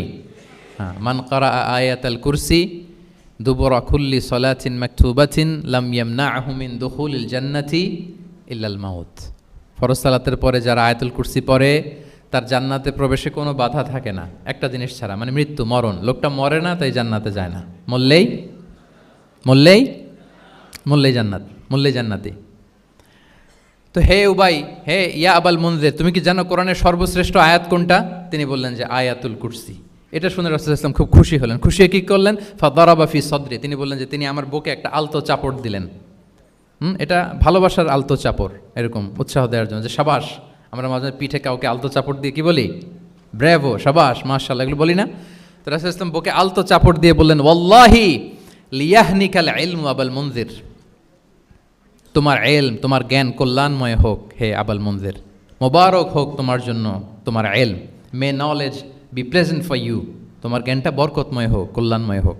তাহলে তিনি যখন সঠিক উত্তর দিতে পারলেন, রাসূল ইসলাম খুশি হয়ে বুকে আলতো চাপড় দিয়ে তার প্রশংসা করলেন, তার জন্য দোয়া করলেন। রাসূল ইসলাম এভাবে উৎসাহ দিতেন। এতে করে কি হয়? শিক্ষার্থীদের কনফিডেন্ট বাড়ে। কি হয়? যে স্যার যখন আমাকে এত কিছু বলতেছে, তাহলে নিশ্চয়ই আমি কিছু একটা ভালো কিছু করছি, আমাকে দিয়ে কিছু একটা হবে। আমাকে দিয়ে, আমরা অনেক সময় ভুল করে বলে ফেলি যে তোকে দিয়ে কিছুই হবে না, বলে ফেলি না? এতে হয় কি? কনফিডেন্ট কমে যায়। মা বাবারাও এটা করে যে তুই কিছুই পারবি না, তোকে দিয়ে কিছুই হবে না। বাংলাদেশে একটা বিখ্যাত কথা আছে, ওই যে ছেলে মেয়ে A+ না পেলে পাশের বাড়ির কেউ পেলে বলে যে ওর পা ধোয়া পানি খা। কি বলে? তুই A+ পাইলি না, ওই দেখ ওই বাড়িতে পেয়ে গেল, ওর কি খা? পা ধোয়া পানি খা। তো আসলে এতে কি হয়? কনফিডেন্স কমে যায় ছেলে মেয়েদের। এটা যেন আমরা না বলি, বরং ওদেরকে ইন্সপায়ার করতে হবে, হ্যাঁ, উৎসাহিত করতে হবে, প্রশংসা করতে হবে। সাহাবীদের ভালো কিছু দেখলে সঠিক উত্তর তারা দিতে বলে রাসূল ইসলাম এভাবে প্রশংসা করতেন। আচ্ছা, গেল, এটা একটা পদ্ধতি। আরেকটা হচ্ছে, কোনো গুরুত্বপূর্ণ জিনিসকে এমফেসাইজ করার জন্য রাসূল ইসলাম রেপিটেশন করতেন, তাকরার করতেন। গুরুত্বপূর্ণ জিনিসকে তিনি 3 বার উল্লেখ করতেন, তাকরার করতেন। আত্তাকওয়া হা হুনা, আত্তাকওয়া হা হুনা, আত্তাকওয়া হা হুনা, ওয়া ইউশিরু ইলা সদরিহি সালাসা মাররাত। তাকওয়া এখানে, এখানে, এখানে। তিনবার একবার বললেই তো হয়ে যায়, তিনবার কেন বলেন? এটা গুরুত্বপূর্ণ, ভেরি ইম্পর্টেন্ট ইস্যু। গুরুত্ব বোঝানোর জন্য এমফেসাইজ করতে যেয়ে তিনি কোনো জিনিসকে কয়বার বলতেন? তিনবার। বিদায় হজের ভাষণ যখন দিলেন, ভাষণ দেয়া শেষ, এবার বলতেছে আল্লাহুম্মা হাল বাল্লাগতু, আল্লাহুম্মা হাল বাল্লাগতু, আল্লাহুম্মা হাল বাল্লাগতু, আল্লাহুম্মা ফাশহাদ। তিনবার বললেন যে আল্লাহ আমাকে যা পৌঁছাতে বলেছেন, হে মহাসমাবেশ তোমরা বলো আমি কি পৌঁছাতে পেরেছি? আমি কি ঠিকঠাক পৌঁছালাম? আমি কি সব তোমাদেরকে বলেছি? সাক্ষ্য দাও, সাক্ষ্য দাও। সবাই বললো ইয়া রাসূলুল্লাহ, আল্লাহ যেমনটি বলেছেন সব আপনি আমাদের কাছে পৌঁছে দিয়েছেন, কিছু লুকোচুরি করেন নাই, কিছু লুকান নাই। তাহলে তিনবার জানতে চাইলেন, কয়বার? হ্যাঁ, এটা রাসূল সাল্লাল্লাহু আলাইহি ওয়াসাল্লামের একটা গুরুত্বপূর্ণ অভ্যেস ছিল, যেটাকে তিনি এমফেসাইজ করতে চাইতেন, যেটা গুরুত্বপূর্ণ কোনো বিষয় এটাকে তিনি রিপিট করতেন বারবার, সাধারণত তিনবার। সাধারণত কয়বার? তাহলে গুরুত্বপূর্ণ জিনিসগুলো আমরা বারবার বলবো যাতে আমাদের শিক্ষার্থীরা সহজে সেটা মুখস্থ করে ফেলতে পারে। আচ্ছা, আবার রাইডিং শেয়ারের আর একটা ঘটনা। মুআয ইবনে জাবাল রাদিয়াল্লাহু তাআলা আনহু, উনি একবার রাসূল সাল্লাল্লাহু আলাইহি ওয়াসাল্লামের সাথে বাহনের পেছনে ছিলেন, হয়তো উট। কুনতু রিদফান নবী, মুআয ইবনে জাবাল বলেন আমি রাসূল সাল্লাল্লাহু আলাইহি ওয়াসাল্লামের পেছনে একবার বসা ছিলাম। তো তখন হঠাৎ করে রাসূল সাল্লাল্লাহু আলাইহি ওয়াসাল্লাম আমাকে ডাক দিলেন। রাসূল সাল্লাল্লাহু আলাইহি ওয়াসাল্লাম সামনে, মুআয ইবনে জাবাল পেছনে। হঠাৎ ডেকে বললেন ইয়া মুআয ইবনে জাবাল, হে মুআয ইবনে জাবাল। তো তিনি বললেন খুব বিনয়ের সাথে, কুলতু লাব্বাইকা রাসূলুল্লাহি ওয়া সাআদাইক, মানে হে আল্লাহ রাসূল আমি হাজির, আমি প্রস্তুত। হে আল্লাহ রাসূল আপনি খালি অর্ডার করেন, বান্দা হাজির। আমরা এরকম বলি না মাঝে মাঝে বাংলায়, কি বলি? বান্দা হাজির, মানে আমি আছি আপনার খেদমত, আপনি বলেন। তো রাসূল ইসলাম বললেন ইয়া মুআয ইবনে জাবাল লাব্বাইকা রাসূলুল্লাহি ওয়া সাআদাইক, ইয়া রাসূলুল্লাহ আমি হাজির। কিন্তু রাসূল ইসলাম কিছু বলেন না, কিছুই বলেন না। আবার যাচ্ছে, উট যাচ্ছে যাচ্ছে যাচ্ছে, কয়েক মিনিট পরে আবার ডাক দিলেন ইয়া মুআয ইবনে জাবাল, হে মুআয। উনি একই কথা, লাব্বাইকা রাসূলুল্লাহ সাআদাইক, হে আল্লাহ রাসূল আমি হাজির, উপস্থিত। আবার ইয়া মুআয ইবনে জাবাল, হে মুআয। তিনি একই কথা বললেন লাব্বাইকা রাসূলুল্লাহ, তিনবার বললেন। তিনবার মুআয ইবনে জাবাল একই উত্তর দিলেন। তার মানে ওনার আগ্রহটা বাড়াচ্ছেন। রাসূল সাল্লাল্লাহু আলাইহি ওয়াসাল্লাম একটা গুরুত্বপূর্ণ কথা বলবেন, এই কথাটা শোনানোর জন্য মুআয ইবনে জাবালের উনি কি করতেছেন? ভেতর থেকে কথা বুঝতেছেন আমার সবাই? আগ্রহটা আরও বাড়াচ্ছেন, আরও বাড়াচ্ছেন। যখন দেখলেন যে না, আগ্রহ একেবারে 100-এ 100, এখন বললে সে এটা রিসিভ করতে পারবে, কাজে দিবে, তখন তিনি বললেন যে মুআয তুমি কি জানো হাল তাদরি মা হাক্কুল্লাহি আলাল ইবাদ, বান্দার উপর আল্লাহর হক কি জানো? তিনি বললেন আল্লাহু ওয়া রাসূলুহু আ'লাম, আল্লাহ আল্লাহ রাসূল ভালো জানে। সাহাবাদের একটা বৈশিষ্ট্য ছিল, they are very down to earth, মানে আউট অফ হাম্বলনেস তারা বলতেন আল্লাহ আল্লাহ রাসূল ভালো জানে। তো তিনি বললেন যে আল্লাহর বান্দার উপর আল্লাহর অধিকার হচ্ছে যে বান্দা কখনো আল্লাহর সাথে শিরক করবে না, এক আল্লাহর ইবাদত করবে। কিছুক্ষণ পর আবার ইয়া মুআয ইবনে জাবাল, দেখেন কি স্টাইল, মানে রাজকীয় একটা স্টাইল। ইয়া মুআয ইবনে জাবাল, আবার তিনি লাব্বাইকা রাসূলুল্লাহ সাআদাইক, হে আল্লাহ রাসূল আমি তো হাজির। তখন বললেন তুমি কি জানো আল্লাহর উপরে বান্দার হক কি? এতক্ষণ তো জানলা যে আল্লাহর হক কি, তুমি কি জানো যে আল্লাহর প্রতি বান্দার হক কি? আবার বললেন যে আল্লাহ আল্লাহ রাসূলই ভালো জানেন। তখন রাসূল সাল্লাল্লাহু আলাইহি ওয়াসাল্লাম বললেন যে আল্লাহর হক যেমনি তুমি জানলে যে বান্দা আল্লাহর সাথে শরীক করবে না, এক আল্লাহর ইবাদত করবে, এটা যদি কোনো বান্দা করে তাহলে ওই বান্দাকে কখনো আল্লাহ শাস্তি দিবেন না। এটা হচ্ছে বান্দার হক, আল্লাহর কাছ থেকে সে এটা পাবে যে আনলা ইউআযিবাহুম, আল্লাহ তাআলা তাকে কখনো শাস্তি দিবেন না। তাহলে আপনারা বলেন তো, ওটে করে রাসূল সাল্লাল্লাহু আলাইহি ওয়াসাল্লাম যাচ্ছে, পেছনে কে বসা? হুট করে বলল মুআয একটা কথা শোনো, আল্লাহর হক হচ্ছে বান্দা আল্লাহর ইবাদত করবে, আর বান্দার হক হচ্ছে এটা করলে সে শাস্তি পাবে না। কথাটা যদি এমনি বলে দিত তাইলে কি এত এটা গুরুত্ব পাইতো? কথা বলেন, পাইতো? এটা তো 10 সেকেন্ডেই শেষ। কিন্তু যেতে যেতে হে মুআয ইবনে জাবাল লাব্বাইকা ইয়া রাসূলুল্লাহ সাআদাইক, কিছু বলে না। হে রাসূল আমি তো শুনতেছি, বলেন। আবার একটু পরে হে মুআয ইয়া রাসূলুল্লাহ আমি হাজির, বলেন। আরও কিছু সময় পর হে মুআয ইয়া রাসূলুল্লাহ, মানে তার আগ্রহ বাড়াতে বাড়াতে বাড়াতে যখন আগ্রহের পারদ একেবারে উচ্চাঙ্গে, তখন রাসূল সাল্লাল্লাহু আলাইহি ওয়াসাল্লাম বার্তাটা পেশ করলেন। আল্লাহু আকবার। তাহলে এটা ছিল রাসূল সাল্লাল্লাহু আলাইহি ওয়াসাল্লামের অভ্যেস যে তিনি একই কথা বারবার বলে আগ্রহ বাড়াতেন। 3 বার তিনি বলেছেন, 3 বার ডাক দিয়েছেন হে মুআয ইবনে জাবাল। তাহলে রিপিটেশন এটা একটা অভ্যেস ছিল রাসূল সাল্লাল্লাহু আলাইহি ওয়াসাল্লামের, পাঠদানের ক্ষেত্রে একটা পদ্ধতি। আচ্ছা, রাসূল সাল্লাল্লাহু আলাইহি ওয়াসাল্লামের আরেকটা পদ্ধতি ছিল যে তিনি ধারণ ক্ষমতা অনুযায়ী নির্দেশনা দিতেন, considering the state of the addressee. যাকে অ্যাড্রেস করতেছেন তার ক্যাপাসিটি কতদূর এটা বুঝে শুনে বলতেন, খুব বাড়িয়ে বলতেন, বেশি কিছু বলতেন না। এক বেদুইন আসলো, বেদুইন মানে সে মরুপল্লীতে থাকে, শহরের যে নিয়মকানুন জানে না, সভ্যতার ছোঁয়া তার মধ্যে লাগেনি। এসে বলল, দুল্লানি আলা আমাল আমিলতুহু ইদা আমিলতুহু দাখালতুল জান্নাহ। হে নবী, আপনি আমাকে এমন একটা আমল শিখায় দেন যেটা করলে আমি জান্নাতে যাব। তো রাসূল সাল্লাল্লাহু আলাইহি ওয়াসাল্লাম দেখলেন লোকটা বেদুইন, শহরে লোক না, আবার খুব সহজ সরল, একেবারে সাদামাটা। তো রাসূল সাল্লাল্লাহু আলাইহি ওয়াসাল্লাম বললেন, 4টা কাজ করবা। তা'বুদাল্লাহ ওয়া লা তুশরিকু বিহি শাইআ, তুকিমাস সালাতাল মাকতুবা, তুআদ্দি যাকাতাল মাফরুদা ওয়া তাসুমা রমাদান। 4টা কাজ। এক, আল্লাহর ইবাদত করবা, শিরক করবা না। ফরজ সালাত পড়বা, ফরজ যাকাত দিবা, রমজানের ফরজ রোজা রাখবা। কয়টা কাজ? কয়টা বলছে? Very simple to memorize, right? আচ্ছা, এটা যখন সে বলল তখন সে বেদুইন বলতে আরম্ভ করলো যে আল্লাহর শপথ করে আমি বললাম, লা আযীদু আলা হাযা শাইআন ওয়া লা আনকুসু মিন। ঠিক আছে, আমি এই 4টাই করব, বাড়াবো না কমাবো না, এর চেয়ে বেশি কোনোদিন কিছু করব না, কমও করব না। মানে খালি আল্লাহরে মানবো, ফরজ নামাজ পড়বো, ফরজ যাকাতটা দিব, আর ফরজ রোজাটা রাখবো। আর কোনো আমল টামল আমার জীবনে আমি করব, বাড়াবো না কমাবো না। তো রাসূল সাল্লাল্লাহু আলাইহি ওয়াসাল্লাম বললেন যে কেউ যদি জান্নাতি লোক দেখে নিজের চোখ জোড়াতে চায়, খুশি হতে চায়, তারা যেন এই লোকের দিকে তাকায়, মানে এই লোকটা জান্নাতি। আল্লাহু আকবার, চলে গেল। দেখেন, তার কাছে কিন্তু আমলের বিশাল ফিরিস্তি নিয়ে রাসূল সাল্লাল্লাহু আলাইহি ওয়াসাল্লাম হাজির হয় নাই, কারণ তার ক্যাপাসিটি দেখতে হবে, তার সক্ষমতা, সে কদ্দুর নিতে পারবে। রাসূল সাল্লাল্লাহু আলাইহি ওয়াসাল্লাম অবজার্ভ করে দেখলেন যে বেদুইন মানুষ, তারে বেশি কিছু বললে কাজে দিবে না, অল্প একটু বলছে, ওইটা মেনেই সে কি হয়ে গেছে? জান্নাতি হয়ে গেছে। এটা অনেক সময় আমরা ভুল করে ফেলি। শিক্ষার্থীদের মধ্যে সবার মানে রিসিভিং ক্যাপাসিটি এক ধরনের হয় না, কারো খুব বেশি, কারো খুব কম। তো একজন আদর্শ শিক্ষকের কাজ হচ্ছে এটাকে ফলো করা, অবজার্ভ করা, এবং যেটা তাদের সক্ষমতায় কুলায় ঠিক অতটুকু তাদেরকে দেয়, এর চেয়ে বেশি কিছু না। রাসূল সাল্লাল্লাহু আলাইহি ওয়াসাল্লামের আরেকটা পদ্ধতি ছিল গ্রাজুয়ালিটি, স্টেপ বাই স্টেপ, ধীরস্থিরভাবে, অল্প অল্প করে, শাইআন ফাশাইআন। আর তাদাররুজ বিল বাদই বিল আহাম্মি সুম্মাল মুহিম।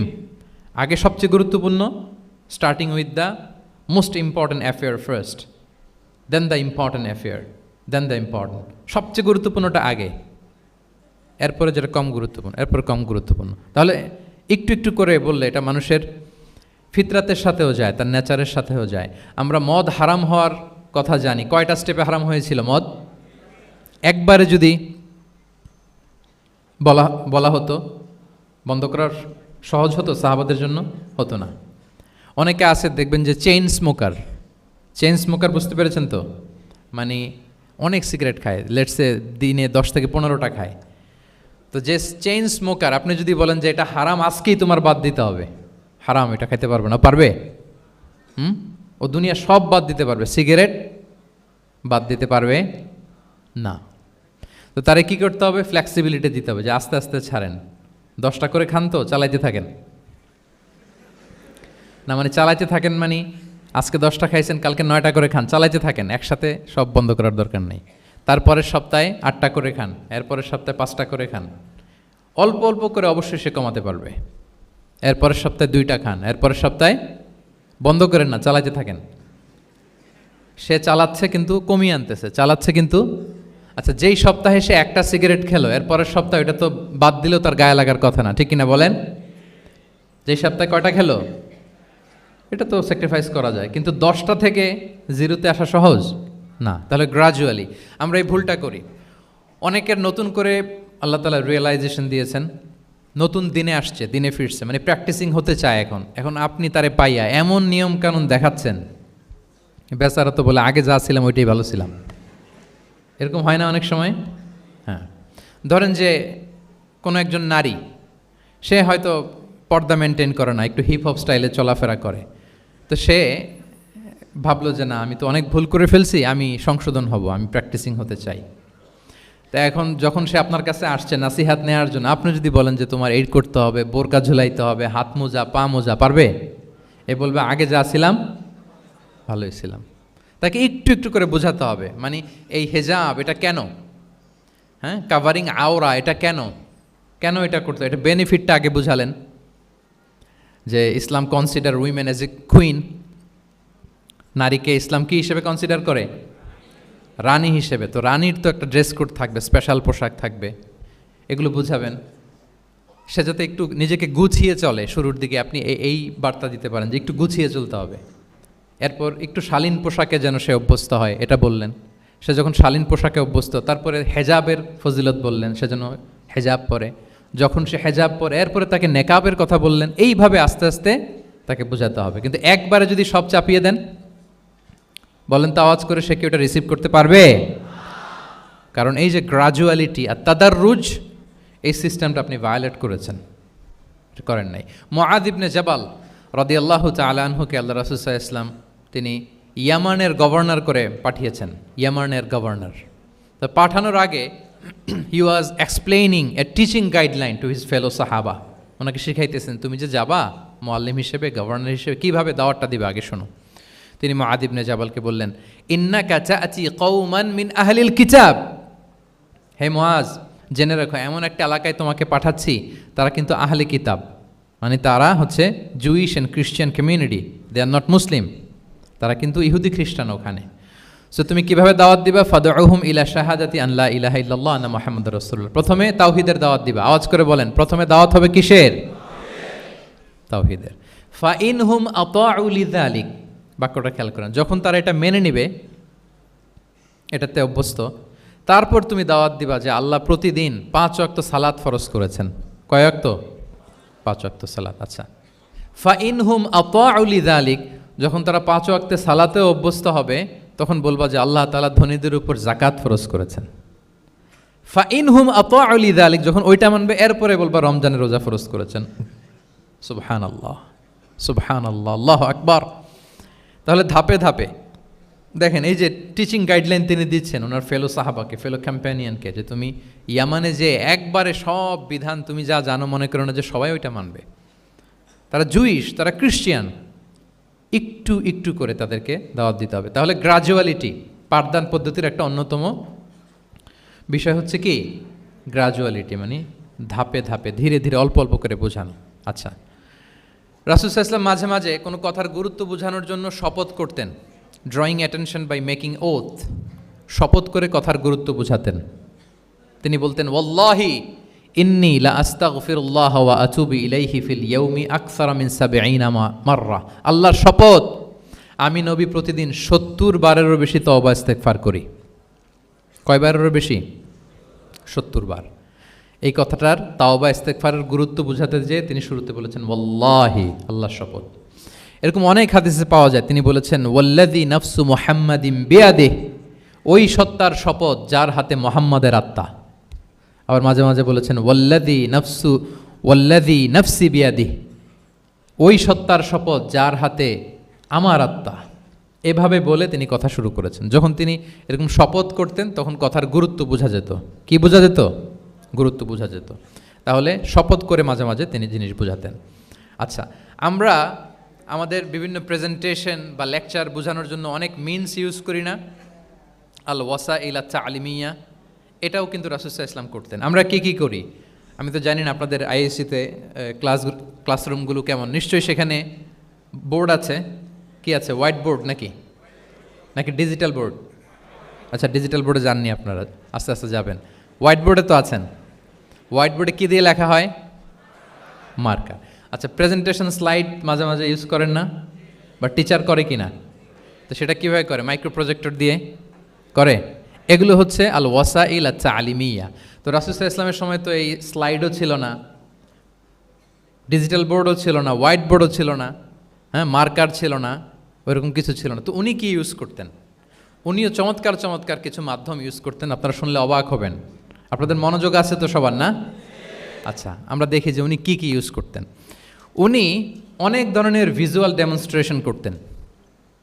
ভিজুয়াল ডেমনস্ট্রেশন মানে যেটা আপনি চোখ দিয়ে দেখে শিখে ফেলবেন, বুঝে যাবেন। হ্যাঁ, visual demonstration. Physical gesture use করে এটা করতেন। ফিজিক্যাল জেস্চার, অঙ্গভঙ্গি, বাংলা কি বলে? অঙ্গভঙ্গি। রাসূল সাল্লাল্লাহু আলাইহি ওয়াসাল্লাম, এটাতে তো আর কিছু আধুনিক বিজ্ঞান, আইটি তো লাগতেছে না। কি বলেন? আমার হাত পা দিয়ে আমি একটা কিছু বোঝাচ্ছি। তো রাসূল সাল্লাল্লাহু আলাইহি ওয়াসাল্লাম কিন্তু এটা করতেন। একবার তিনি ইয়াতিমের রক্ষণাবেক্ষণ যারা করে তাদের মর্যাদা কত, ফজিলত কত, এটা বোঝাতে যে একবার তিনি বলতেছেন, আনা ওয়া কাফিলুল ইয়াতিমি ফিল জান্নাতি কাহাতাইন, আমি এবং এতিমের রক্ষণাবেক্ষণকারী জান্নাতে ঠিক এইভাবে থাকবো। এইভাবে থাকবো মানে খুব কাছাকাছি থাকবো। He will be my neighbour, very close neighbour. এবং বোঝাতে যে এই যে উস্তা আর সাব বাবা দুই আঙ্গুল এভাবে, এই আঙ্গুল থেকে এই আঙ্গুলের দূরত্ব কতটুকু? 1 মাইল নাকি কত? একেবারে কাছে। এই আঙ্গুল থেকে আঙ্গুলের তেমন কোনো দূরত্বই নাই, মানে খুব কাছে। এটা দিয়ে তিনি বুঝালেন আমি এবং এতিমের রক্ষণাবেক্ষণকারী ঠিক এভাবে থাকবো যেভাবে এই দুটো আঙ্গুল কাছাকাছি। আল্লাহু আকবার। তাহলে এই যে ফিজিক্যাল জেস্টার ইউজ করলেন কিনা, অঙ্গভঙ্গি, এটাকে বলে ভিজুয়াল ডেমনস্ট্রেশন। কি বলে? Visual demonstration. এবং রিসার্চাররা বলতেছেন যে approximately 80% of human learning comes through the visual demonstration. মানে আইজ দিয়ে, চোখ দিয়ে আমরা আমাদের শেখার 80% শিখে ফেলি। আমাদের শিখনের অলমোস্ট 80% আমরা দেখে দেখে শিখি। তাহলে রাসূল সাল্লাল্লাহু আলাইহি ওয়াসাল্লাম ভিজুয়াল ডেমনস্ট্রেশন করলেন, আনা ওয়া কাফিলুল ইয়াতীমি ফিল জান্নাতি কাহাতাইন। আচ্ছা, আরও দেখি হাদিসে এরকম আরও পাওয়া যায়। আমরা যে মুমিনরা ভাই ভাই, বিভিন্ন হাদিসে বিভিন্ন টেক্সটে রাসূল সাল্লাল্লাহু আলাইহি ওয়াসাল্লাম বলেছেন। এটা ইসলামের একটা খুব মৌলিক কথা, আমরা সবাই জানি না? আমরা সবাই কি এই অডিটোরিয়ামে আমরা যারা বসে আমরা সবাই কি? আল মুমিনু আখুল মুসলিম, একে অপরের ভাই। আমাদের মধ্যে আবার আরেকটা সমস্যা আছে, আমরা দেখা যায় যে প্রত্যেকে যেই দল করে ওই দলের এরা ভাই ভাই আর কি, এরকম। এই হাদিসের একটা নিজস্ব অর্থ বলয় আমরা করে নিয়েছি যে ভাই ভাই ঠিক আছে, বাট আমি এই দলের, সো আমরা ভাই ভাই। আচ্ছা, ওরা ওই দল, তো ওরা কি নিজেরা নিজেরা আসলে কি এই ভাই ভাই নাকি? না, যারাই কালেমা শাহাদাতে বিশ্বাসী, যারা আমাদের কেবলাকে কেবলা মানে, যারা ঈমান এনেছে, তারা সবাই আমরা কি ভাই ভাই। এই যে আমাদের ভ্রাতৃত্বের বন্ধনটা যে খুব অটুট এবং মজবুত সুদৃঢ়, এটা বোঝানোর জন্য রাসূল ইসলাম একবার বললেন আল মুমিনু লিল মুমিনি কাল বুনিয়ান। মুমিন যে ভাই ভাই, এই ভ্রাতৃত্বের বন্ধন হচ্ছে সুদৃঢ় প্রাচীরের মতো। ইয়াশুদ্দু বা'দুহু বা'দা, one side strengthening the other. একটা বড় প্রাচীর, যেমন এই বিল্ডিংটা যেমনি এই পাশ ওই পাশটাকে মজবুত করে ধরে রেখেছে, ওই পাশ যেমনি এটাকে মজবুত করে ধরে ঠায় দাঁড়িয়ে আছে বছরের পর বছর, যুগের পর যুগ। রাসূল সাল্লাল্লাহু আলাইহি ওয়াসাল্লাম বললেন মুমিন যে ভাই ভাই, তাদের সম্পর্কটা এরকম সুদৃঢ়। কতটা সুদৃঢ়? এটা বলতে যে ওয়াশাব্বাকা বাইনা আসওয়াবিহি, তিনি হাতের এই 5 আঙ্গুল, এই 5 আঙ্গুলের ভেতরে ঢুকাই দিলেন। এরকম ধরেন তো একটু সবাই। আচ্ছা, ঢুকিয়ে একটু চাপ দেন। এখন ব্যাপারটা অনেক মজবুত হয়ে গেল না? হ্যাঁ, কেউ চাইলে কি সহজে ছোটাতে পারবে? না। তাহলে এই যে আরেকটা ভিজুয়াল ডেমনস্ট্রেশন পাইছেন, পেয়েছেন? ফিজিক্যাল জেস্চার, অঙ্গভঙ্গি করে তিনি বুঝাইলেন যে আমাদের ভ্রাতৃত্বটা এইরকম মজবুত। মানে ওনার কাছে যা ছিল ওইটা বুঝাতে যে তিনি এই ফিজিক্যাল জেস্চারটা নিয়েছেন যে মুমিন ভাই ভাই এবং আমাদের ভ্রাতৃত্বের বন্ধনটা ঠিক এরকম মজবুত, লাইক দিস। তাহলে এটাকে বলে ভিজুয়াল ডেমনস্ট্রেশন, যেহেতু এতে করে সাহাবারা সহজে বুঝতো, এটা দিয়ে সহজে বুঝলো। আবার মাঝে মাঝে তিনি ড্রয়িং করেছেন। আমাদের মতো ডিজিটাল সিস্টেমে ড্রয়িং করে না, এখন তো খুব ইজি। তো তিনি কীভাবে ড্রয়িং করেছেন, একবার সাহাবিদেরকে নিয়ে তিনি মরুভূমির মাঝখানে খেজুরের ডাল নিয়ে একটা স্ট্রেট লাইন, সরল রেখা আঁকলেন। খাত্তা লানা রাসূলুল্লাহ সাল্লাল্লাহু আলাইহি ওয়াসাল্লাম খাত্তান, আল্লাহ রাসূল সাল্লাল্লাহু আলাইহি ওয়াসাল্লাম মরুভূমিতে খেজুরের ডাল দিয়ে টেনে একটা স্ট্রেট লাইন, মানে সরল রেখা আঁকলেন। একে বললেন হাযা সাবিলুল্লাহ, এটা হচ্ছে আল্লাহর রাস্তা, মানে সিরাতুম মুস্তাকিম। এরপরে এই স্ট্রেট লাইন, সরল রেখার ডানে বায়ে ছোট ছোট অনেকগুলো দাগ কাটলেন খেজুরের ডাল দিয়ে, আর বললেন হাযিহি সুবুলুশ শাইতান, এগুলো হচ্ছে শয়তানের রাস্তা। ফি কুল্লি সাবিলিন শাইতান, এই প্রত্যেকটা রাস্তায় একটা করে শয়তান থাকে, সে তার শয়তানি কাজের হাতছানি তোমাদের দেয়।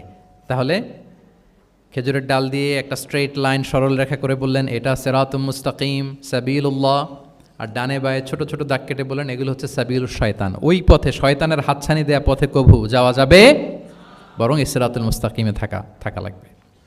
তাহলে এই যে ভিজুয়াল ডেমনস্ট্রেশন ব্যাপারটা ক্লিয়ার হয়েছে না? কাফিলুল ইয়াতীমি কাহাতাইন শাব্বাকা বাইনা আসাবিহি খাত্তা লানা রাসূল সাল্লাল্লাহু আলাইহি ওয়াসাল্লাম খাত্তান।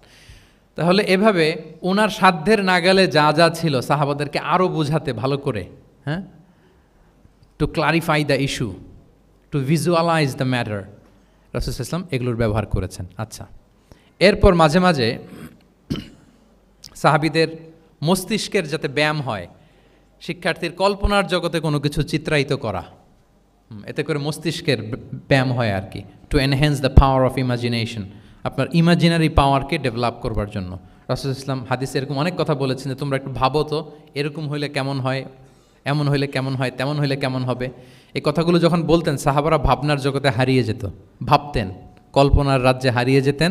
ওনাদের মস্তিষ্কের ব্যায়াম হতো, তাদের যে ইমাজিনেশনের যে পাওয়ার এটা ডেভেলপ করতো, এমনটা পাওয়া যায়। রাসূলুল্লাহ সাল্লাল্লাহু আলাইহি ওয়াসাল্লাম একবার বললেন, আরাআইতুম লাউ আন্না নাহরান বিবাবি আহাদিকুম ইয়াগতাসিলু মিনহু কুল্লা ইয়াউমিন খামসা মাররাতিন হাল ইয়াবকা মিন দারানিহি শাই।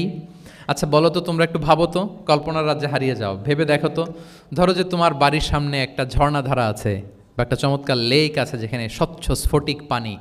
তুমি যদি প্রতিদিন ওই ঝর্ণায় যেয়ে বা ওই লেকে নেমে 5 বার গোসল করো, তোমার গায়ে কোনো ময়লা থাকবে আর? সাহাবারা কল্পনা করে বলে না, মনে মনে ভাবতেছে যে গোসল করতেছে, 5 বার গোসল করার পরে আর আমার গায়ে দুর্গন্ধ, ঘামের গন্ধ থাকবে কি করে? না, কোনো ময়লা থাকবে না। সাহাবারা বলল, লা ইয়া রাসূলুল্লাহ লা ইয়াবকা মিন দারানিহি শাই। রাসূলুল্লাহ সাল্লাল্লাহু আলাইহি ওয়াসাল্লাম তখন বলেন, ফাকাযালিকা মাসালু সলাওয়াতিল খামস, এটা হচ্ছে 5 ওয়াক্ত সালাতের দৃষ্টান্তের মতো। ইয়ামহুল্লাহু বিহিন্নাল খাতায়া, কারো ঘরের সামনে যদি একটা স্বচ্ছ লেক থাকে, পানির ফোয়ারা, সে যদি 5 বার গোসল করে তার গায়ে যেমনি কোনো দুর্গন্ধ, ময়লা, আবর্জনা কিছু থাকে না, কেউ যখন 5 ওয়াক্ত সালাত আদায় করে তখন এই সালাতও তার সব গুনাহগুলোকে ধুয়ে মুছে এরকম পাক পবিত্র সাফ করে দেয়। সুবহানাল্লাহ। বুঝে গেলেন যে সালাওয়াতুল খামস কিভাবে আমাদের পাপ মুছে ক্লিন করে, আমাদেরকে কিভাবে ক্লিনজিং করে, এটা সাহাবারা ইজিলি বুঝে গেলেন। তাহলে ভেবে দেখো তো, চিন্তা করো তো, এটা বলে বেসিকলি দ্য পাওয়ার অফ ইমাজিনেশনকে রাসূলুল্লাহ সাল্লাল্লাহু আলাইহি ওয়াসাল্লাম ইনহ্যান্স করার চেষ্টা করলেন। এভাবেও সাহাবাদেরকে তিনি মাঝে মাঝে বুঝাতেন। আচ্ছা, রাসূলুল্লাহ সাল্লাল্লাহু আলাইহি ওয়াসাল্লাম মাঝে মাঝে দেখা যায় যে বিভিন্ন ম্যাটাফোর, সহজ করে বুঝাতে যে রূপক অর্থবোধক শব্দের প্রয়োগ করতেন। মাজাজ বা ইস্তেআরা, এটা তো যারা আরবিতে পড়েন আপনারা তো জানেন। ইসলামিক স্টাডিজ, হাদিস, কোরআন, কোরআনিক সায়েন্স, এই সমস্ত ডিপার্টমেন্টে পড়েন কারা কারা? আমি একটু জাস্ট দেখে নেই যে আমি যে এত আরবি শব্দ বলতেছি বুঝতেছেন না, মাথার উপর দিয়ে যাচ্ছে, একটু চেক করে নেই। আপনারা হচ্ছেন ইসলামিক স্টাডিজ, কোরআন, সুন্নাতে। আচ্ছা, আর বাকিরা সবাই কনভেনশনাল ফ্যাকাল্টিজ। ঠিক আছে, বোঝার কথা, কারণ মাঝে মাঝে তো আমি কিছু ইংরেজিও বলতেছি এবং বাংলায় অর্থ করে দিচ্ছি। তো মাজাজ বা ইস্তেআরা মানে হচ্ছে ম্যাটাফোর, কোনো জিনিসকে আরও সহজ করে বোধগম্যময় করতে রাসূলুল্লাহ সাল্লাল্লাহু আলাইহি ওয়াসাল্লাম এই ম্যাটাফোরকে ইউজ করতেন। যেমন রাসূলুল্লাহ সাল্লাল্লাহু আলাইহি ওয়াসাল্লাম নারীদের প্রতি সদয় হওয়ার জন্য পুরুষদেরকে তিনি বলেছেন রিফকান বিল কাওয়ারির, অর্থাৎ কাঁচগুলোর সাথে ভালো আচরণ করো, মানে কাঁচগুলোকে দেখে রেখো। কাচের পাত্র দিয়ে তিনি নারীদেরকে, স্ত্রীদেরকে বুঝিয়েছেন রিফকান বিল কাওয়ারির। আচ্ছা বলেন তো, কাচের গ্লাস, প্লেট, তৈজসপত্র এক বাড়ি থেকে যদি আরেক বাড়িতে, লেটসে আপনি বাসা শিফট করবেন, আপনার কাছে অনেক কাচের তৈরি গ্লাস, প্লেট, তৈজসপত্র আছে, চট্টগ্রামের এই থানা থেকে ওই থানায় আপনি বাসা চেঞ্জ করবেন, এগুলো নেওয়ার সময় আপনারা কি করেন বলেন? কিভাবে নেন বলেন তো? কিভাবে? হ্যাঁ, র্যাপিং করে, এক্সট্রা প্রিকশন নিয়ে খুব সাবধানে এটাকে ধরতে হয়, রাখতে হয়, সেট করতে হয়, নামাতে হয়, ঠিক কিনা বলেন? এটা বোঝাতে যে নারীদের সাথে কোমল আচরণ করো, সদয় আচরণ করো, এটা বোঝাতে যে রাসূলুল্লাহ সাল্লাল্লাহু আলাইহি ওয়াসাল্লাম বলেছেন রিফকান বিল কাওয়ারির। একবার স্ত্রীরা, আমাদের আম্মা জানেরা রাসূলুল্লাহ সাল্লাল্লাহু আলাইহি ওয়াসাল্লামের সাথে সফরে যাচ্ছেন, খুব সম্ভবত হজের সফরে। তো ওনারা যখন পালকিতে চড়বেন, ওখান থেকে হাওদাজে উঠাবেন, খুব দ্রুত তাড়াহুড়ো করে কিছু লোকজন ওই পালকি উঠাচ্ছিল। তখন রাসূলুল্লাহ সাল্লাল্লাহু আলাইহি ওয়াসাল্লাম বললেন, ওয়াই হাক ইয়া আনজাসা সাউকাকা রিফকান বিল কাওয়ারির, খুব সাবধানে নিয়ে যাও, কাজগুলোকে একটু দেখে শুনে নাও, কাচের বোতলগুলো, গ্লাসগুলো দেখে শুনে নাও, মানে স্ত্রীদেরকে একটু দেখে শুনে যত্নের সাথে নিয়ে নাও। তাহলে নারীদেরকে কিসের সাথে তুলনা করেছেন? কাচের গ্লাস, কাচের তৈজসপত্র, কাচের সামগ্রী, যাতে বুঝতে সুবিধা হয়। কাচের গ্লাস তোমরা যেমনি ধরো, রাখো, ডিল করো, নারীদের সাথেও এভাবে কি কোমল আচরণ করতে হবে। আচ্ছা, আমি শুরুতেই বলেছিলাম যে রাসূলুল্লাহ সাল্লাল্লাহু আলাইহি ওয়াসাল্লামের সাহাবীদেরকে কিছু শেখানো পদ্ধতিটা মেইনলি কি ছিল? কি বেসড? কারো মনে আছে? QnA based, right? এই তো মাশাআল্লাহ, কিউএনএ মানে প্রশ্নোত্তরমূলক। সাহাবারা প্রশ্ন করতো, রাসূলুল্লাহ সাল্লাল্লাহু আলাইহি ওয়াসাল্লাম উত্তর দিতেন। কারণ কোরআনেও আমাদেরকে উৎসাহিত করা হয়েছে, ফাসআলু আহলা যিকরি ইন কুনতুম লা তা'লামুন, যদি না জানো তাহলে আহলু যিকির বা আহলুল ইলমকে জিজ্ঞেস করে জেনে নাও। এবং রাসূলুল্লাহ সাল্লাল্লাহু আলাইহি ওয়াসাল্লাম বলেছেন, ফাইন্নামা শিফাউল আইয়ি আস-সুআলু, অজ্ঞতার চিকিৎসা হচ্ছে প্রশ্ন করা। আপনি জানেন না তো আপনার কাজ কি করবেন? প্রশ্ন করবেন, আপনার টিচারকে প্রশ্ন করবেন, আপনার শায়েখকে কোশ্চেন করবেন, রিসার্চারকে আপনি বারবার কোশ্চেন করতে হবে। প্রশ্ন মানে তাকে জর্জরিত করতে, যত কোশ্চেন করবেন তত আপনি শিখতে পারবেন, যত কোশ্চেন করবেন তত আপনি শিখতে পারবেন। রাসূল সাল্লাল্লাহু আলাইহি ওয়াসাল্লাম এই পদ্ধতিটা সবচেয়ে বেশি অবলম্বন করতেন। কিছু নমুনা তো আমরা ইতিমধ্যে দেখেছি, আমরা আরও ভিতরে ঢুকি। রাসূল সাল্লাল্লাহু আলাইহি ওয়াসাল্লাম মাঝে মাঝে সাহাবাদেরকে প্রশ্ন করতেন, drawing attention of the listener by throwing question. প্রশ্ন ছুড়ে দেওয়ার মাধ্যমে ওনাদের মনোযোগ আছে না নাই এটা দেখতেন। এই যে মাঝে মাঝে আমি আপনাদেরকে জিজ্ঞেস করলে দেখা যায় যে আমি বুঝতে পারি যে আপনারা আমার সাথে আছেন না নাই, আপনাদের মনোযোগ আছে তো? আচ্ছা, ঠিক আছে, প্রশ্ন করবো একটু পরে, পুরো আলোচনা শেষে দিয়ে একটা প্রশ্ন করবো, দেখি কে কতটুকু মনে রাখতে পারলেন। তো রাসূল সাল্লাল্লাহু আলাইহি ওয়াসাল্লাম একবার প্রশ্ন করলেন সাহাবাদেরকে, তাদের অ্যাটেনশন যাতে গ্রো করে। তিনি বললেন যে ইন্না মিনা শাজারি শাজারাতান লা ইয়াসকুতু ওয়ারাকুহা মাসালুহা ইন্নাহা মাসালুল মুসলিম হাদ্দিসুনি মাহিয়া। তিনি সাহাবাদেরকে বললেন, সাহাবারা, এক ধরনের গাছ আছে যেই গাছের পাতা কখনো ঝরে না। কি কখনো ঝরে না? আচ্ছা, এর দৃষ্টান্ত হচ্ছে মুসলিমের দৃষ্টান্তের মতো। হাদ্দিসুনি মাহিয়া, বলো তো এটা কোন গাছ? যখন বলছে কোন গাছ, সাহাবারা চলে গেছে অনেক দূরে। তারা মনে মনে ভাবছে এত সহজ প্রশ্ন তো রাসূল সাল্লাল্লাহু আলাইহি ওয়াসাল্লাম সহজ হলে তো আর জিজ্ঞেস করবে না, নিশ্চয়ই আনকমন কোনো গাছ। এবার ভাবতেছে দেখি তো খাইবারে গেছিলাম, খাইবারের আশেপাশে কী গাছ আছে। ওই যে তাবুকে ঘুরে আসলাম, তাবুকের পথিমধ্যে ক্যাকটাস, গুলমলতা, আরবের কি কি গাছ, ঘুরতে ঘুরতে সবাই দেখেছে না ওগুলোর তো পাতা ঝরে। খুঁজতে খুঁজতে সারা দুনিয়া খুঁজে ফেলতেছে সাহাবারা, কিন্তু ওনাদের নিজেদের জাতীয় গাছ যেটা, ঘরের পিছনে যে গাছের সারি সারি, যেই গাছের ফল খেয়ে ওনারা জীবন ধারণ করেন, যেটা ওনাদের সমাজ, রীতি, ঐতিহ্য, ট্র্যাডিশনের সাথে জড়িত, ওই গাছের নামে ভুলে গেছে, ওইটা মনে করতে পারতেছে, সবাই দূরে চলে গেছে। হাদিসে এসেছে ফাওয়াকা আন্না সুফি শাজারিল বাওয়াদি, দূর দূরান্তের গাছ নিয়ে ভাবতেছে, ভেবে ভেবে হয়রান, কেউ বলতে পারে না। তখন বাধ্য হয়ে রাসূল সাল্লাল্লাহু আলাইহি ওয়াসাল্লামকে বলল, ইয়া রাসূলুল্লাহ, আপনি একটু আমাদেরকে বলে দেন যে ইয়া রাসূলুল্লাহ হাদ্দিস না মাহিয়া, এটা কোন গাছ? তখন রাসূল সাল্লাল্লাহু আলাইহি ওয়াসাল্লাম বললেন, ইন্নাহা নাখলা, খেজুর গাছ। খেজুর গাছের পাতা পড়ে না, ডাল টেনেও ছিঁড়া যায় না, খুব কষ্ট। তো এটার দৃষ্টান্ত মুসলিমের দৃষ্টান্তের ন্যায়। তাহলে কোনো সাহাবারা পারলেন না। পরবর্তীতে হাদিসের যিনি বর্ণনাকারী আব্দুল্লাহ ইবনে ওমর তখন ছোট ছিলেন, বাড়িতে যাওয়ার পথে ওমর রাদিয়াল্লাহু তাআলা আনহুকে বলতেছেন যে বাবা, আব্বা, এটা যে খেজুর গাছ আমার কিন্তু মাথায় আসছিল। তোমারে ফারুক বলেন, বলো কি, তোমার মাথায় আসছিল, তুমি বললে না কেন? উনি বলে নাই কারণ সিনিয়র সাহাবারা পারতেছে না, বাপ চাচারা কেউ পারে না, আমি ছোট মানুষ বইলে আবার কোন বিপদে পড়ি, বিনয়ী মানুষ, উনি আর বলেন নাই, লাজুকতাও কাজ করতেছিল। তোমারে ফারুক বললেন, যদি আজকে তুমি এটার উত্তর নবীর সামনে দিতে পারতা, আমার বুকটা এত বড় হয়ে যেত নবীর সামনে। মানে লাল উট, লাল কপাল বিশিষ্ট উট পেলে আরবরা যত খুশি হয়, আজকে আমি তার চেয়েও বেশি খুশি হয়ে যেতাম।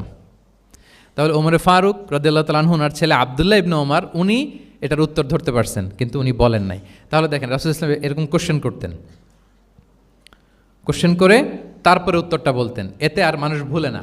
বাংলা একটা কথা আছে যে শিখেছ কোথায়, ঠেকেছি যেথায়।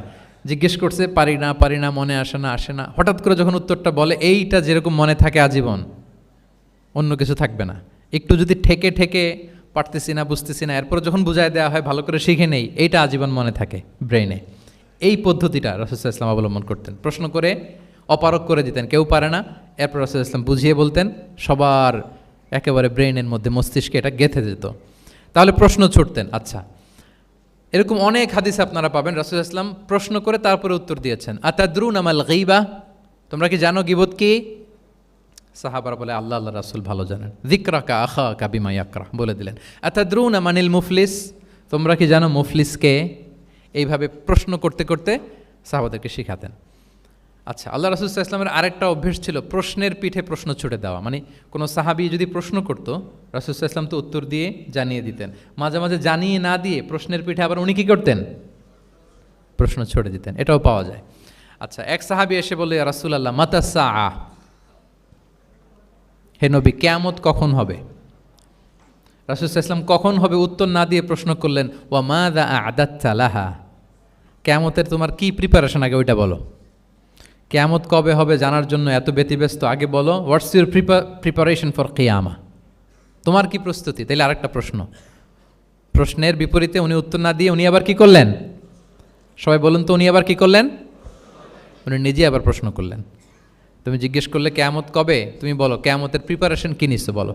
তো সে বলে যে লা শাই ইয়া রাসূলুল্লাহ, আমার কোনো প্রিপারেশন নাই, ইল্লা আন্নী উহিব্বুল্লাহ ওয়া রাসূলা, শুধু একটা জিনিসই আছে যে আমি আল্লাহ এবং আল্লাহর রাসূলকে ভালোবাসি। রাসূল সাল্লাল্লাহু আলাইহি ওয়াসাল্লাম বললেন আনতা মা আমান আহবাবতা, তুমি যাদেরকে ভালোবাসো তাদের সাথেই জান্নাতে থাকবে। আল্লাহ আল্লাহ রাসূলকে ভালোবাসো, তাদের সাথে তুমি কই থাকবে? জান্নাতে থাকবে। তাহলে প্রশ্নের পিঠে প্রশ্ন ছুড়ে দেওয়া। এরপর একই প্রশ্নের জবাবে ভিন্ন ভিন্ন জনকে ভিন্ন ভিন্ন উত্তর দিয়েছেন রাসূল সাল্লাল্লাহু আলাইহি ওয়াসাল্লাম। এটাকে এডুকেশনের ভাষায় বলে পার্সোনালাইজেশন। কি বলে? মানে যার যেটা লাগবে। শিক্ষক ভালো বুঝে, কয়েকটা ক্লাস নিলে উনি বুঝে ফেলে যে কার রিসিভিং ক্যাপাসিটি কতদূর, কার কোনটাতে ঘাটতি, কার কোনটাতে সমস্যা। একজন আদর্শ শিক্ষক, একজন চৌকস শিক্ষক, তিনি খুব সহজে এটা ধরে ফেলেন। তো রাসূল সাল্লাল্লাহু আলাইহি ওয়াসাল্লাম he was a very good observer. তিনি বুঝে ফেলতেন যে কার কোনটায় ঘাটতি, ফলে একই প্রশ্নের উত্তর উনি এক একজনকে এক একভাবে দিতেন। কেন? Based on the need of the addressee, যার যেটা দরকার ওইটার উপর গুরুত্ব আরোপ করে, যার যেটাতে ঘাটতি আছে সেটাতে গুরুত্ব আরোপ করে তিনি এক একজনকে কী করতেন? এক এক রকম উত্তর। অনেক সাহাবারা এরকম প্রশ্ন করেছেন যে আইয়ুল আমালি আফদাল ইয়া রাসূলুল্লাহ, সবচেয়ে শ্রেষ্ঠ আমল কোনটা? তিনি এক একজনকে এক একটা বলেছেন। কখনো বলেছেন যে আল্লাহর উপর ঈমান আনা, আল ঈমানু বিল্লাহি ওয়াহদা। কাউকে বলেছেন যে আল জিহাদ ফি সাবিলিল্লাহ, কাউকে বলেছেন আস-সালাতু ফি ওয়াক্তিহা, অন টাইমে সালাত পড়া। তার মানে যার যেটাতে ঘাটতি ছিল। কাউকে বলেছেন বিররুল ওয়ালিদাইন, কারণ তিনি দেখেছেন তার সাথে তার মা বাবার সম্পর্কে একটু ঘাটতি আছে, তারা এটা বলি, কারণ সবগুলোই ভালো কাজ, সবগুলোই কি ভালো কাজ। তাহলে যার যেটাতে ঘাটতি আছে সেটাতে গুরুত্ব আরোপ করা, এটা রাসূল সাল্লাল্লাহু আলাইহি ওয়াসাল্লাম করেছেন। মাঝে মাঝে রাসূল সাল্লাল্লাহু আলাইহি ওয়াসাল্লাম সাহাবীদেরকে মানে শিক্ষার্থীদেরকে উত্তর জানার জন্য ব্যাপকভাবে আগ্রহী করে তুলতেন। হ্যাঁ, এটাকে আরবিতে বলে তাশওয়ীকুস সামিঈন ইলা মা'রিফাতিল জাওয়াব, উত্তর শোনানোর জন্য আগ্রহী করে তোলা।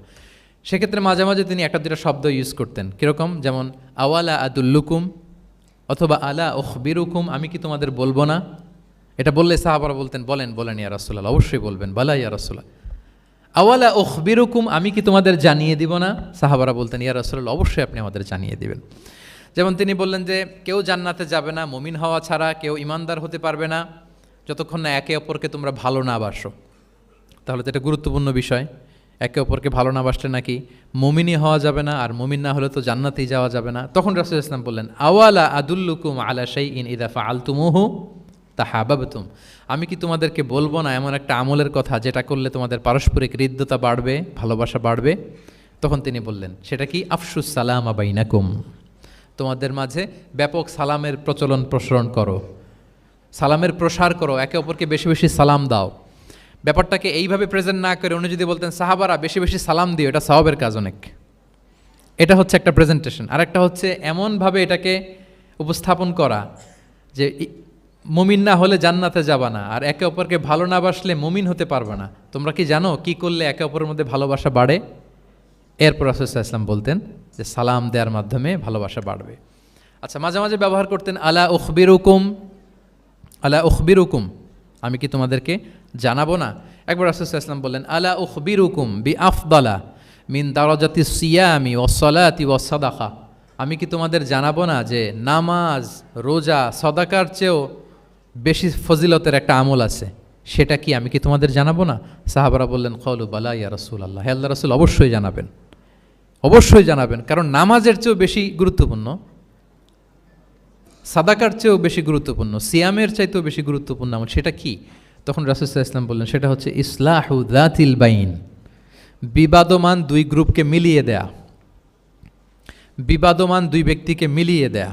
এটা নফল নামাজ, নফল সাদাকা, নফল রোজার চেয়েও বেশি কি ফজিলতপূর্ণ, বেশি গুরুত্বপূর্ণ। আমরা তো মনে করি শুধু নামাজ পড়লেই বোধহয় আমি অনেক সওয়াব পেলাম, রোজা রাখলেই সওয়াব পেলাম, শুধু জিকির করলে সাদাকা করলেই সওয়াব পেলাম। কিন্তু রাসূল সাল্লাল্লাহু আলাইহি ওয়াসাল্লাম বলেন যে দুইজনের মধ্যে একটু মনোমালিন্য তুমি মিলিয়ে দাও, এটা এর চেয়েও বেশি সওয়াবের। আল্লাহু আকবার। দুই গোষ্ঠীর মধ্যে দীর্ঘদিনের ঝগড়া মিলিয়ে দাও, এটা এর চেয়েও বেশি সওয়াবপূর্ণ।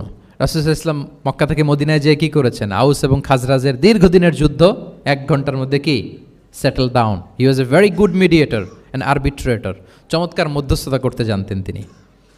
তাহলে এইভাবে উত্তর জানার জন্য শিক্ষার্থীদেরকে আগ্রহী করে তুলতেন। আচ্ছা, আরেকটা পদ্ধতি ছিল অবজারভেশন অ্যান্ড কারেকশন। রাসূল সাল্লাল্লাহু আলাইহি ওয়াসাল্লাম, আমি আলোচনার শুরুতেই বলেছি, হি was a very good observer, চমৎকার পর্যবেক্ষণ করতেন এবং সংশোধন দিতেন। কে কি করছেন এটা খেয়াল রাখতেন, মানে চোখ কান খোলা রাখতেন। বাংলায় আমরা কি বলি, বাংলায় কি বলা হয় এটাকে? চোখ কান খোলা রাখা। মসজিদে নববীতে এরকম ভুরি ভুরি পাবেন যে রাসূল সাল্লাল্লাহু আলাইহি ওয়াসাল্লাম কে কী করতেছে অবজার্ভ করতেছে, ওইটার উপর বেস করে তাকে নাসিহা করতেছে। একটা বিখ্যাত হাদিস তো আপনারা জানেন, রাসূল সাল্লাল্লাহু আলাইহি ওয়াসাল্লাম বসা, এক বেদুইন আসলো, এসে তার উটটা মসজিদে নববীতে বাঁধলো, বেদে 2 রাকাত নামাজ পড়লো, নামাজ পড়ে হাত তুলে আল্লাহর কাছে দোয়া করে, ইয়া আল্লাহ আল্লাহুম্মা রহামনি ওয়া মুহাম্মাদা ওয়ালা তারহাম মা'ানা আহাদা, মানে ও আল্লাহ তুমি শুধু আমারে রহম করো আর মুহাম্মদ সাল্লাল্লাহু আলাইহি ওয়াসাল্লামের রহম করো, আমাদের দুইজনের সাথে আর কাউরে রহম করো না তুমি। বেদুইন তো কি, বেদুইন মরুপল্লীতে বসবাস। আদাবুদ দোয়া, দ্য এটিকেটস অফ দোয়া, দোয়ার যে একটা আদব আছে, অন্যের জন্য দোয়া করলে যেটা নিজের লাভ, এগুলো তো জানে না। আল্লাহ তুমি আমারে মাফ করো, মুহাম্মদ সাল্লাল্লাহু আলাইহি ওয়াসাল্লামকে মাফ করো, আমাদের ছাড়া আর কাউরে মাফ করো না, কাউরে রহম করো না। তো এটা রাসূল সাল্লাল্লাহু আলাইহি ওয়াসাল্লাম দূর থেকে বসে বসে অবজার্ভ করছেন আর বললেন, হায় রে, লোকটা একটা প্রশস্ত জিনিসকে সংকীর্ণ বানায় ফেললো। গোটা বিশ্বের সবাইকে যদি আল্লাহ ক্ষমা করে, রহম করে, আল্লাহর রহমের দরিয়ায় কোনো ঘাটতি হবে বলেন তো? হবে? একটা প্রশস্ত বিষয়কে সে সংকীর্ণ করে ফেললো। এরপর কতটা সে বেদুইন কি প্রকৃতির ছিল দেখেন, দোয়া টোয়া শেষে মসজিদে নববীর মাঝখানে বসে পেশাব করা আরম্ভ করছে। বিখ্যাত হাদিস জানেন, সবাই মারতে গেল, রাসূল ইসলাম থামালেন, বললেন পানি ঢেলে দাও, আর তাকে ডেকে বললেন, দেখো তুমি যে এখানে এই কাজটা করলা, প্রস্রাব করলা, এটা আমাদের এই মদিনার কমিউনিটির এবাদতগাহ।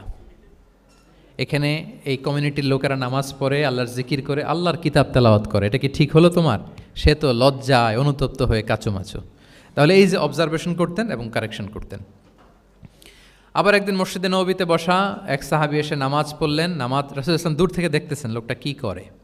নামাজ পড়লো 2 রাকাত, পরে এসে নবীকে সালাম দিল। রাসূল ইসলাম সালামের উত্তর দিয়ে বললেন, ইরজি' ফাসাল্লি ফাইন্নাকা লাম তুসাল্লি, যাও আবার পড়ো, কারণ তুমি নামাজ পড়ো নাই, মানে নামাজটা ঠিক মতো হয় নাই, ইউ ডিডন্ট অফার ইউর সালাহ in a correct way, proper manner. ওই সাহাবী যে আবার 2 রাকাত পরে আসলেন, রাসূল ইসলাম একই কথা বললেন, ইরজি' সল্লি ফাইন্নাকা লাম তুসাল্লি, হয়নি নামাজ, আবার পড়ো। আবার পরে আসলেন, আবারও একই কথা। এখন 3 বার পড়ার পরেও যখন হয় না, বেচারা ভাবলেন আবার যে বললে তো একই হবে, আমি তো এটাই জানি। তিনি বললেন, মা উহসিনু গায়রাহ, ইয়া রাসূল এর চেয়ে ভালো আমি আর পারি না, ফাআল্লিমনি ইয়া রাসূলুল্লাহ, হে নবী আমাকে একটু শিখিয়ে দেন কিভাবে পড়ব। রাসূল সাল্লাল্লাহু আলাইহি ওয়াসাল্লাম বললেন, যখন নামাজে দাঁড়াবে আল্লাহু আকবার বলে দাঁড়াবে, এরপর কোরআন থেকে যা সহজ লাগে পড়বে, তাড়াহুড়ো করবে না। কি করবে না? সবাই বলেন, কি করবে না? নামাজে কোনো তাড়াহুড়ো নাই, নো রাশিং ইন সালাহ, নো হ্যাস্টিনেস ইন সালাহ। নামাজে আমরা খুব তাড়াহুড়ো করি, এটা নামাজের যে প্রাণ, সালাতের প্রাণকে, রূহকে নষ্ট করে দেয়।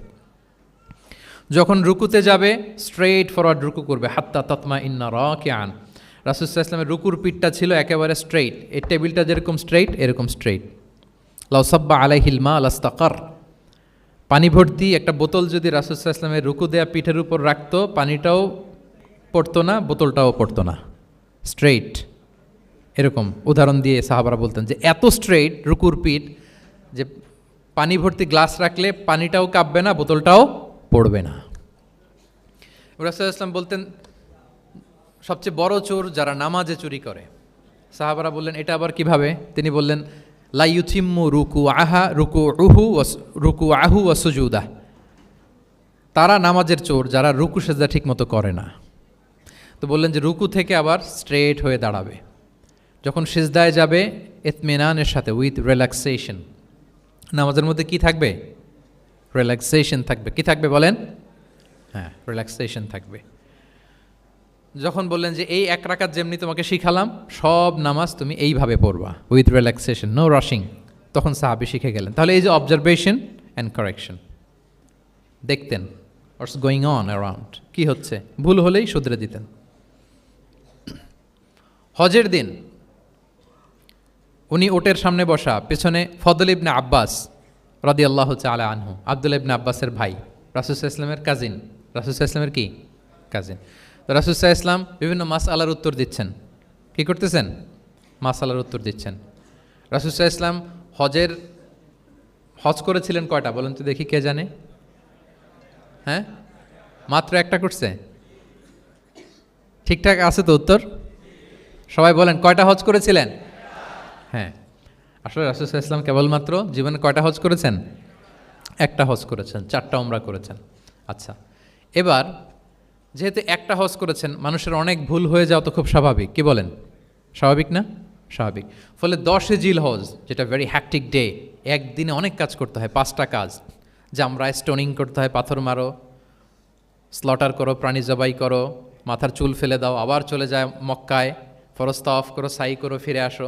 তো এই যে 5টার সিকোয়েন্স অনেকে রাখতে পারে না, ভুল করে ফেলে। এখন 1400 বছর পরে মুআল্লিমরা এত তালিমের পরেও আমরা ভুল করে ফেলি। তাহলে ওই সময় কি হয়েছিল বলেন? এটা ছিল প্রথম হজ। তো রাসূল সাল্লাল্লাহু আলাইহি ওয়াসাল্লাম জানেন আজকে তো অনেক ভুল করবে, তিনি আকাবা, মিনার পাশে আকাবার এখানে হেল্পলাইন সার্ভিস চালু করছেন, মানে নিজে দাঁড়ায় আছেন, দেখি কার কি ভুল হয় জিজ্ঞেস করলে মাসালা বলে দেব। সুবহানাল্লাহ। তো এসে একজন বলে যে ইয়া রাসূলুল্লাহ, আমি তো ওই আগে কুরবানি পরে চুল কাটা, আমি আগে চুল কেটে ফেলছি। রাসূল সাল্লাল্লাহু আলাইহি ওয়াসাল্লাম বলে ইফআল ওয়ালা হারাজ, ওকে কোনো সমস্যা নেই, যাও। আরেকজন এসে বলে আমি তো আগে এটা করছি। ওই দিন যাই নবীকে জিজ্ঞেস করা হয়েছে, নবী সাল্লাল্লাহু আলাইহি ওয়াসাল্লাম ফ্লেক্সিবিলিটি দিয়ে দিয়েছেন, বলে করো, অসুবিধা নাই। তো ওই যে দাঁড়িয়ে তিনি মাসালা বলতেছেন, পেছনে ছিল ফাদল ইবনে আব্বাস, ছোট ছোট সাহাবী, তরুণ। তো খাসাআম গোত্রের এক নারী আসছিল একটা মাসালা জিজ্ঞেস করতে, and she was a very beautiful lady, বেশ সুন্দরী ছিল। তো এসে রাসূল সাল্লাল্লাহু আলাইহি ওয়াসাল্লামকে যখন প্রশ্ন করতেছে, ফাদল ইবনে আব্বাস ওই নারীর দিকে তাকায় আছে, এবং ওই নারীও ফদল ইবনে আব্বাসের দিকে তাকায় আছে। রাসূল সাল্লাল্লাহু আলাইহি ওয়াসাল্লাম উত্তরও দিচ্ছেন, আবার খেয়াল করতেছেন যে চোখাচোখি হয়ে যাচ্ছে। যখনই তিনি অবজার্ভ করলেন যে ফদল ইজ ক্রসিং দ্য লিমিট, একবার চোখ পড়তে পারে, তারপর তো নামিয়ে ফেলতে হবে, সে যখন তাকিয়ে আছে, নারীও তাকিয়ে আছে, তখন রাসূল সাল্লাল্লাহু আলাইহি ওয়াসাল্লাম কী করলেন? ওয়াজআলা নবী সাল্লাল্লাহু আলাইহি ওয়াসাল্লাম ইয়াসরিফু ওয়াজহাল ফদলি ইলা শিক্কিল আখার, সাথে সাথে ফদলকে বললেন, ফদল ওইদিকে না, এদিকে তাকাও। এটা সরাসরি হাদিসের অনুবাদ করে শোনাচ্ছি, আমার পক্ষ থেকে না, আমি বুখারীর হাদিস। ফাজআলা ইয়াসরিফু ওয়াজহাল ফদলি, ফদল ইবনে আব্বাসের চেহারাটা রাসূল সাল্লাল্লাহু আলাইহি ওয়াসাল্লাম ঘুরিয়ে ফেললেন যে ফদল ওইদিকে তাকানো যাবে না, এদিকে তাকাও। ফদল রাদিয়াল্লাহু তাআলা আনহু নিজেকে সামলে নিলেন। এই যে this is the point, observation. এটা কি বলে? Observation and correction. রাসূল সাল্লাল্লাহু আলাইহি ওয়াসাল্লাম he was a very good observer, what's going on around, কী চলতেছে সব দিকে চোখ কান খোলা। বাংলায় কি বলে? বাংলায় বললে বুঝবেন ভালো, চোখ কান খোলা রাখতে হবে। তো রাসূল সাল্লাল্লাহু আলাইহি ওয়াসাল্লাম খেয়াল করলেন এবং ওনার চেহারা ঘুরিয়ে দিলেন। এভাবে তিনি কেউ ভুল করলে শুধরে দিতেন। এবং শুধরে দেওয়ার আরেকটা নিয়ম রাসূল সাল্লাল্লাহু আলাইহি ওয়াসাল্লাম, আল্লাহু আকবার, অনেক পয়েন্টস এখানে, যে কিভাবে তিনি অন্যের ভুল শুধরাতেন। কিভাবে ভুল শুধরাতেন? আমরা কিভাবে ভুল শুধরাই? বাংলাদেশের যে টেন্ডেন্সি, কেউ ভুল করলে আর মাইক্রোফোন যদি পাই যে মাহফিলে, এইবার তো পাইছি ওই বেটারে, ও কাফের, ওর দাদা কাফের, ওর 14 গোষ্ঠী কাফের, ও মারা যাওয়ার পরে যেখানে কবর দিবে ওই কবরের উপর যে ঘাস উঠবে, ওই ঘাস যে গরু খাবে, ওই গরুর দুধ যে খাবে ও কাফের। মানে 14 গোষ্ঠীকে কাফের বানায় দিচ্ছে। আমি জাস্ট সিনারিওটা আপনাদের সাথে শেয়ার করি যে নিয়ম হচ্ছে কি। লেটস সে আমার একজন কো স্পিকার কোনো কিছু একটা ভুল করে ফেলছে, তার জানা নাও থাকতে পারে, আবার আমারও একটা জিনিস জানা নাও থাকতে পারে। কেউ ভুল করলে শুধরানোর নিয়ম হচ্ছে সে যে ভুলটা করলো এটা যে ভুল এটা জানানো, যে অনেকে এরকম এরকম বলে, আসলে এটা ঠিক না, বরং ঠিক হচ্ছে এটা এবং এর পক্ষে দলিল হচ্ছে এটা, জাস্ট এটা বলে দেওয়া। এটা যদি বলে দেয় তাহলে কি হবে? যখন ওই যে ভুল করছে সে যখন শুনবে, তার নাম তো আর বলা হয় নাই, সে তো বুঝে যাবে এটা তো আমি ভুলটা করছি, ফলে আমি শুধরে গেলাম, ওই লোক শুধরে যাবে, আর বাকি যারা লিসেনার শ্রোতা তারা সবাই সতর্ক হয়ে যাবে। তাইলে যেটা উদ্দেশ্য ছিল কাউকে শুধরানো, ওটা হয়ে গেছে না? কারো নাম নেওয়া প্রয়োজন হয়েছে? বলেন তো। রাসূল সাল্লাল্লাহু আলাইহি ওয়াসাল্লাম যখন কাউকে কারেক্ট করতেন তখন কখনো কারো নাম ধরে শুধরাতেন না, কারেক্ট করতেন না। আল্লাহু আকবার। নাম ধরে শুধরাতেন না, পাছে না সে লজ্জা পেয়ে যায়, পাছে না সে বিব্রত হয় মানুষের সামনে। সুবহানাল্লাহ। অন্যের রাইটস, অন্যের ব্যক্তিত্বের ব্যাপারে কতটা মর্যাদাশীল ছিলেন। কারণ কারো নাম ধরে তো আমার শুধরানোর দরকার নাই, এটা যে ভুল সোসাইটিকে এটা জানালেই হবে। তাহলে যে ভুল করছে সে শুধরে গেল, বাকিরা সতর্ক হয়ে গেল, ঠিক না? আচ্ছা, 3 সাহাবী মিলে একবার ভাবলো রাসূল সাল্লাল্লাহু আলাইহি ওয়াসাল্লাম বাড়িতে কি কি আমল করে, আমরা একটু আম্মাজানদের জিজ্ঞেস করি, তাহলে আমরাও আমাদের আমল একটু বাড়াবো। যে জিজ্ঞেস করলো যে আম্মাজানারা একটু বলেন তো উনি বাসায় কী কী আবাদত করে, কতটুকু কোরআন পড়ে, তাহাজ্জুদ কেমনে পড়ে। আম্মাজানরা বর্ণনা দিলেন। বর্ণনা শোনার পরে কান্নাহুম তাকাল্লুহা, ওনাদের কাছে একটু কম মনে হইলো, মানে অনেক এক্সপেকটেশন নিয়ে আসছিল। তারা ভাবছিল মানে রাতে ঘুমাই না, সারা রাত তাহাজ্জুদ আর কান্নাকাটি করে রাসূল ইসলাম কাটায় দেয়, তাদের এরকম একটা ধারণা ছিল। কিন্তু এসে শুনে যে না, আসার পরে নাকি ঘুমোতে যায়, অনেকক্ষণ ঘুমিয়ে সেই মাঝরাতে নাকি ওঠে, যা যা বর্ণনা শুনলো কান্নাহুম তাকাল্লুহা, এদের কাছে একটু কম মনে হলো। তো একজন বলতেছে আরে কম না, আইনা নাহনু মিন রাসূলিল্লাহ, কোথায় আল্লাহ রাসূল আর কোথায় আমরা। গফির লাহু মা তাকাদ্দামা মিন যামবিহি ওয়া মা তাআখার, ওনার তো আগের পরের সব গুনাহই মাফ। আদতে তো গুনাহই নাই, নবীরা তো মাসুম। তো ওনার সাথে কি আমাদের তুলনা, আমাদের এত কম করলে হবে না, তো কি করতে হবে? একজন বলে যে আজকে থেকে আমি আর ঘুমাবোই না সারা রাত তাহাজ্জুদ পড়বো। আচ্ছা, আরেকজন বলে আমি আর না খেয়ে মানে রোজা ছাড়া থাকবো না, আমি সাওমে ভিসাল করব, সারা বছর রোজা রাখবো, যা করে আল্লাহ, রোজা থামাবো না, আমি রেগুলার রোজা রেখেই যাব। আচ্ছা, আরেকজন বলে আমি আর আমার স্ত্রীদের কাছেই যাব না, আমি সন্ন্যাসী জীবন নিয়ে নিলাম, আমি সন্ন্যাসী থাকবো, স্ত্রীদের সাথে মেলামেশাতে এই আমি যাব না, আর আমি এটা থেকে বিরত থাকবো। এই কথা যখন রাসূল সাল্লাল্লাহু আলাইহি ওয়াসাল্লামের কানে গেল, রাসূল সাল্লাল্লাহু আলাইহি ওয়াসাল্লাম রেগে গেলেন। রেগে গিয়ে সাহাবীদেরকে জড়ো করলেন, জড়ো করে তিনি বলতে আরম্ভ করলেন, তিনি বললেন আনতুমুল্লাযীনা কুলতুম কাযা ওয়া কাযা, আচ্ছা তোমাদের মধ্যে কে কে নাকি এরকম এরকম বলছে। সুবহানাল্লাহ, তিনি বলতে পারতেন এই আব্দুল্লাহ স্ট্যান্ড আপ, দাঁড়াও, আব্দুর রহিম দাঁড়াও, এই আব্দুল সাত্তার তুমি নাকি বলছো যে সারা রাত, এটা একটা কথা বললা তুমি নাকি বলছো যে সারা বছর রোজা, এটা তুমি কি কথা বল, তো ভুল কাজ করছো, এটাও জানো না তুমি নাকি বলছো স্ত্রীদের সাথে মিশবা না। এরকম যদি Abdullah, Abdur Rahman, just for example, এইভাবে দাঁড় করিয়ে যদি নাম ধরে ধরে বলতেন, ওনারা সাহাবীদের সামনে লজ্জিত হতেন না? না, আনতুমুল্লাযীনা কুলতুম কাযা ওয়া কাযা, এটাই রাসূল সাল্লাল্লাহু আলাইহি ওয়াসাল্লামের কাউকে কারেক্ট করার, তাসহিহ করার অভ্যেস ছিল।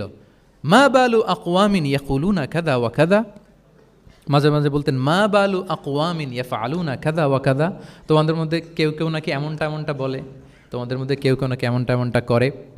কই আমি তো রাতে ঘুমাই আবার সালাত পড়ি, কই আমি তো রোজা রাখি সোম বৃহস্পতি, বাকি দিনগুলোতে খাই, কই আমি তো আমার স্ত্রীদের সাথে মেলামেশা করি, এই সব কিছুকে ব্যালেন্স করেও তো আমার নবুয়তির তো আমার কোনো সমস্যা হয় নাই, আল্লাহ ভীরু হতে তো সমস্যা হয় নাই। ওয়াল্লাহি ইন্নী লা আখশাকুম লিল্লাহি ওয়া আতকাকুম লাহ, আল্লাহর শপথ আমি তোমাদের চাইতে আল্লাহকে বেশি ভয় করি, আমি তোমাদের চাইতে বেশি মুত্তাকি, তারপরেও এরকম ব্যালেন্সড লাইফ লিড করাতে আমার তো কোনো সমস্যা হয় নাই, তোমাদের কেন সমস্যা হলো, তোমরা এটা কোথায় পেলে? ফামান রাগিবা আন সুন্নতি ফালাইসা মিন্নি, জেনে রাখো আমি যে স্ট্যান্ডার্ড ঠিক করে দিয়েছি এটাই সর্বশ্রেষ্ঠ ইবাদত, এর বাইরে যে কেউ যদি কিছু করে আমার সুন্নতের বাইরে, সে আমার দলভুক্ত হতে পারবে।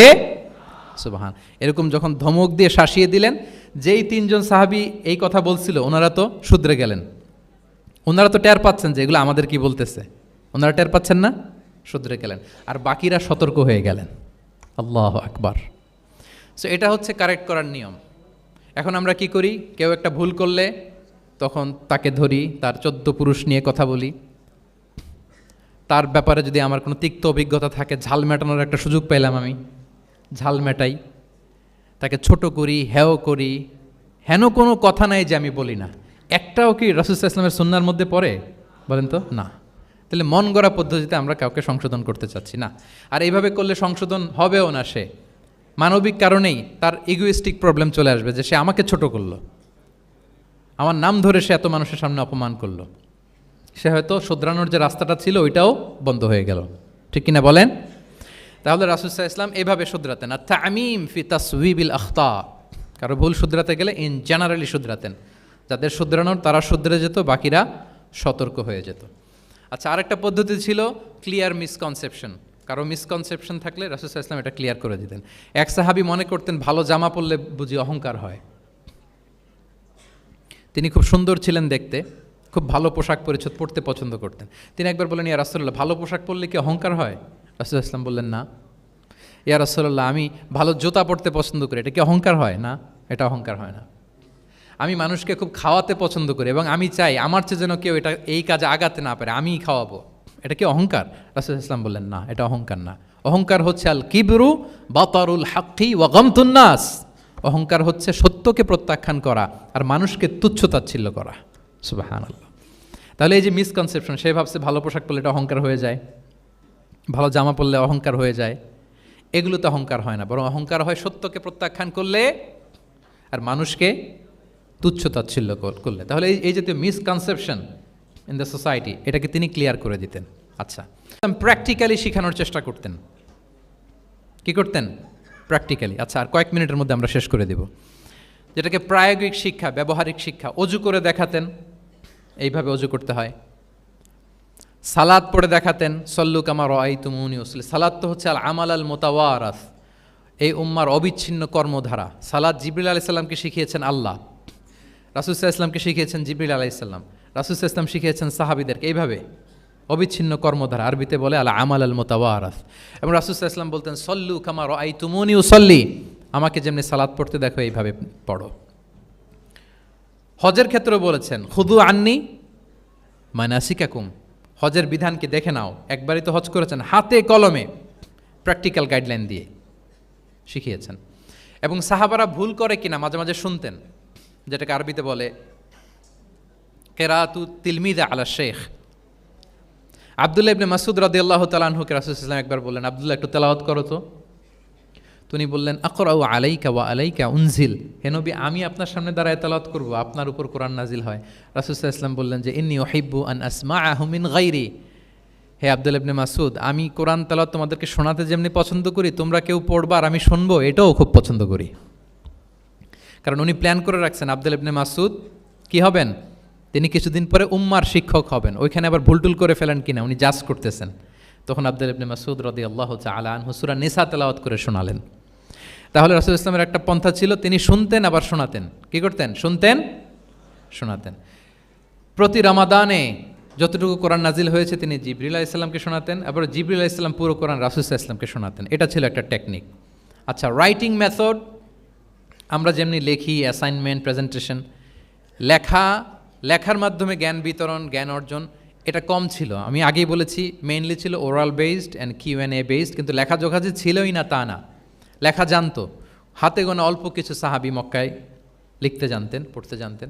মদিনাতেও ইহুদিরা জানতো, কিন্তু অন্যান্যরা, আরবরা, তাদের মধ্যে লেখার যে কালচার এটা ওইভাবে গড়ে ওঠেনি, জানতেন অল্প সংখ্যক লোক। যেমন ওহী লেখক সাহাবী ছিলেন ইবনে কাসিরের বর্ণনা মতে 23 জন। কয়জন? ওনারা খেজুর গাছের ছালে, পাথরে, চামড়ায়, প্রাণীর চ্যাপ্টা হাড়ের মধ্যে কোরআন লিখে রাখতেন।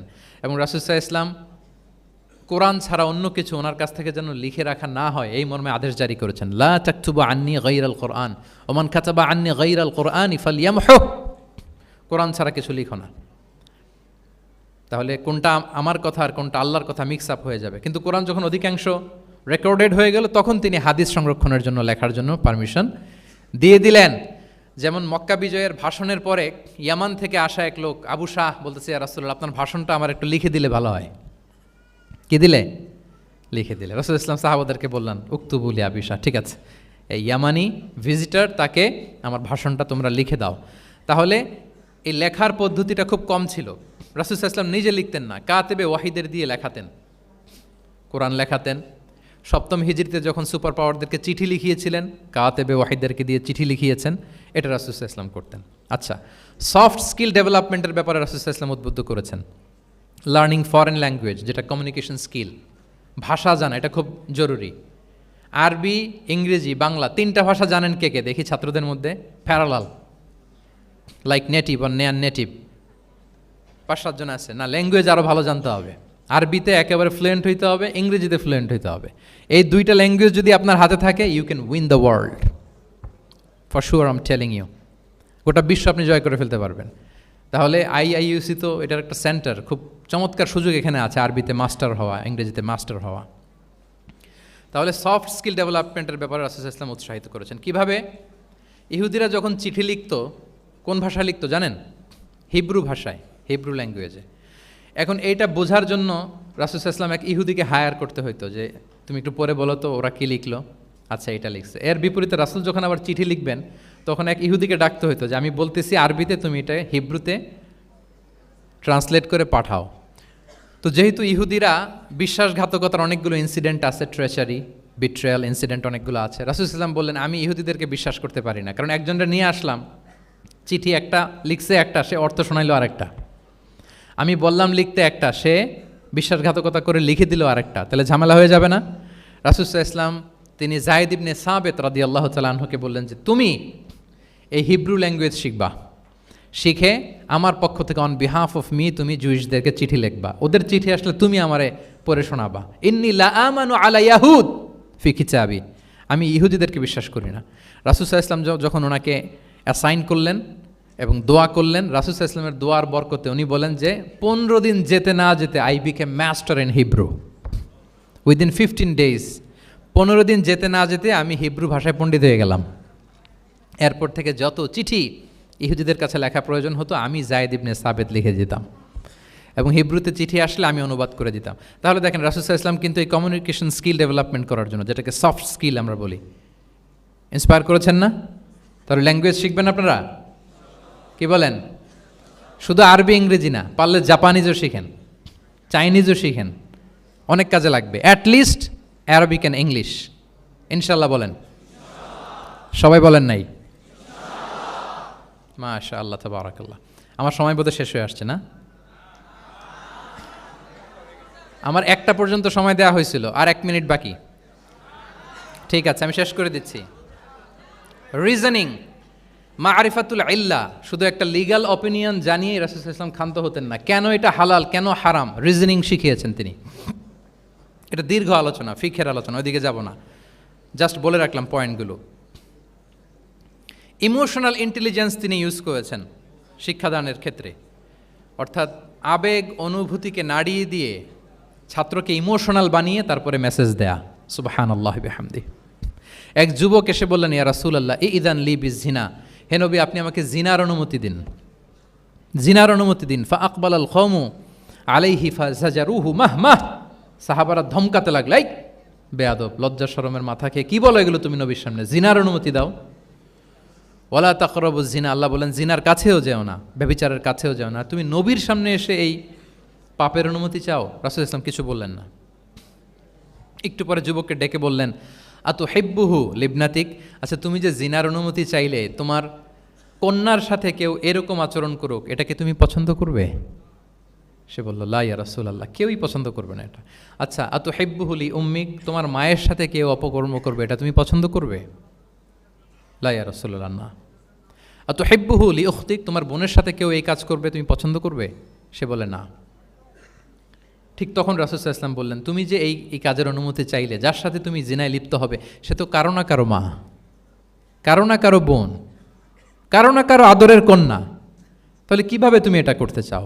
যুবক লজ্জিত হয়ে গেল। এত লজ্জিত হলো, রাবি বলতেছে, ফালাম ইয়াকুন বা'দা যালিকাল ফাতা ইয়ালতাফিতু ইলা শাই, ওই রাবি বলতেছে এরপরে কোনোদিন এই যুবকরা ডানে বায়ে তাকাতেও দেখি নাই, স্ট্রেইট হাঁটতো। সুবহানাল্লাহ। রাসূল ইসলাম দোয়া করেছিলেন তার জন্য, আল্লাহুম্মা গফির যামবাহ ওয়া তাহহির কলবাহ ওয়া হাসসিন ফারজাহ, আল্লাহ তুমি তার গুনাহ মোচন করো, পাপ মোচন করো, আল্লাহ তুমি তার অন্তরকে পরিশুদ্ধ করো, আল্লাহ তুমি তার চরিত্রকে নিষ্কলুষ করে দাও।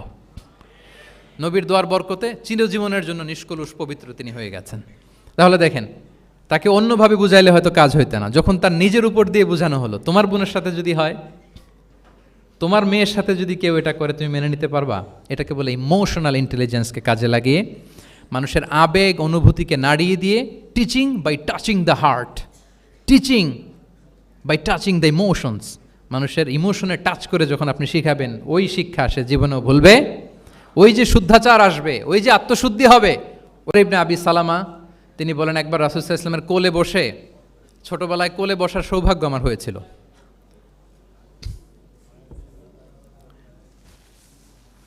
এবং আমাদেরকে খাবার দেয়া হলো, তো তিনি ছোট মানুষ, একবার এদিক থেকে খায় ওদিক থেকে খায়। রাসূল সাল্লাল্লাহু আলাইহি ওয়াসাল্লাম বললেন, ইয়া গোলাম, হে শিশু, সাম্মিল্লাহ, বিসমিল্লাহ বলো, ওকুল বিয়ামিনিক, বা হাতে না ডান হাতে খাও। দেখেন ছোটদেরকে কীভাবে শেখাতেন, তারবিয়া, চাইল্ড তারবিয়া। ওয়াকুল মিম্মা ইয়ালিক, তোমার সামনে যেটা আছে ওইটা খাও, এদিক থেকে ওদিক থেকে, চারদিক থেকে নিও না।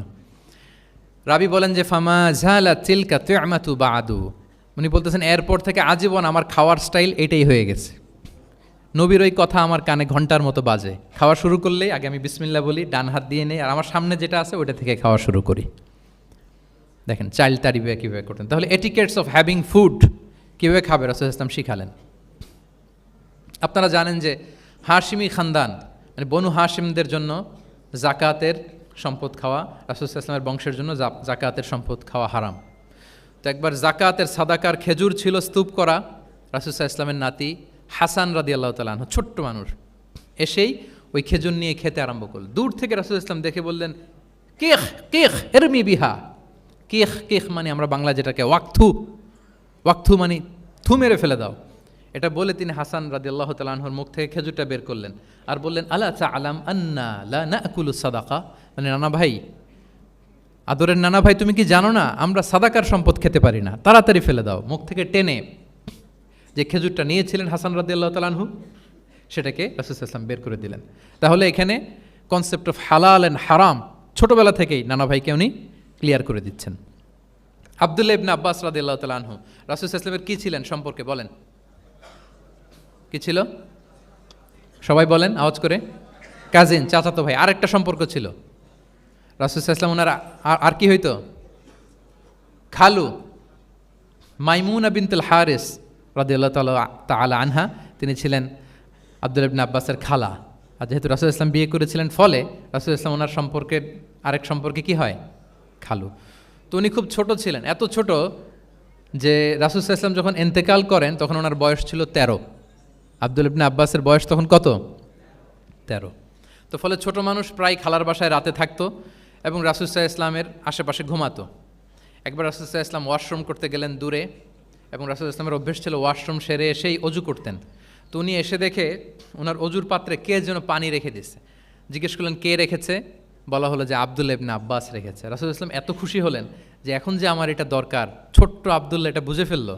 উনি ওনাকে জড়িয়ে ধরে একটা দোয়া করলেন, আল্লাহুম্মা আল্লিমহুল কিতাব, আল্লাহুম্মা ফাক্কিহু ফিদ্দীন ওয়া আল্লিমহুত তা'বীল। আল্লাহ, আপনি আব্বাসকে কিতাবের জ্ঞান শিক্ষা দেন। এবং এই দোয়ার বরকতে উনি রাইসুল মুফাসসিরিন হয়েছেন। এই পৃথিবীতে যত মুফাসসির আসবে সব মুফাসসিরদের সম্রাট হচ্ছে আব্দুল্লাহ ইবনে আব্বাস রাদিয়াল্লাহু তাআলা আনহু।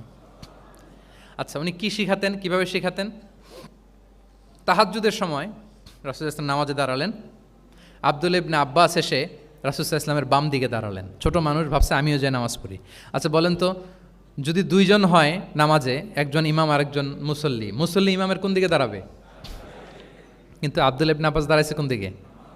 বাম দিকে, কারণ উনি ব্যাপারটা জানেন না। তখন রাসূল ইসলাম কি করলেন? হাত দিয়ে টেনে পিছন দিয়ে এনে ডান দিকে নিয়ে আসলেন। তাহলে রুলিংস অফ সালাতের সুন্নাহ কি, কিভাবে দাঁড়াতে হবে, এটা তিনি শিখালেন ছোট্ট আব্বাসকে, আব্দুল্লাহ ইবনে আব্বাসকে। এরকম অসংখ্য হাদিস আপনি সিরাতের পরতে পরতে, হাদিসের পরতে পরতে পাবেন, যে বাচ্চাদেরকে, শুধু যে যুবকদেরকে, তরুণদেরকে রাসূল সাল্লাল্লাহু আলাইহি ওয়াসাল্লাম শিখিয়েছেন এমনটা না, বরং শিশুদেরকেও শিখিয়েছেন।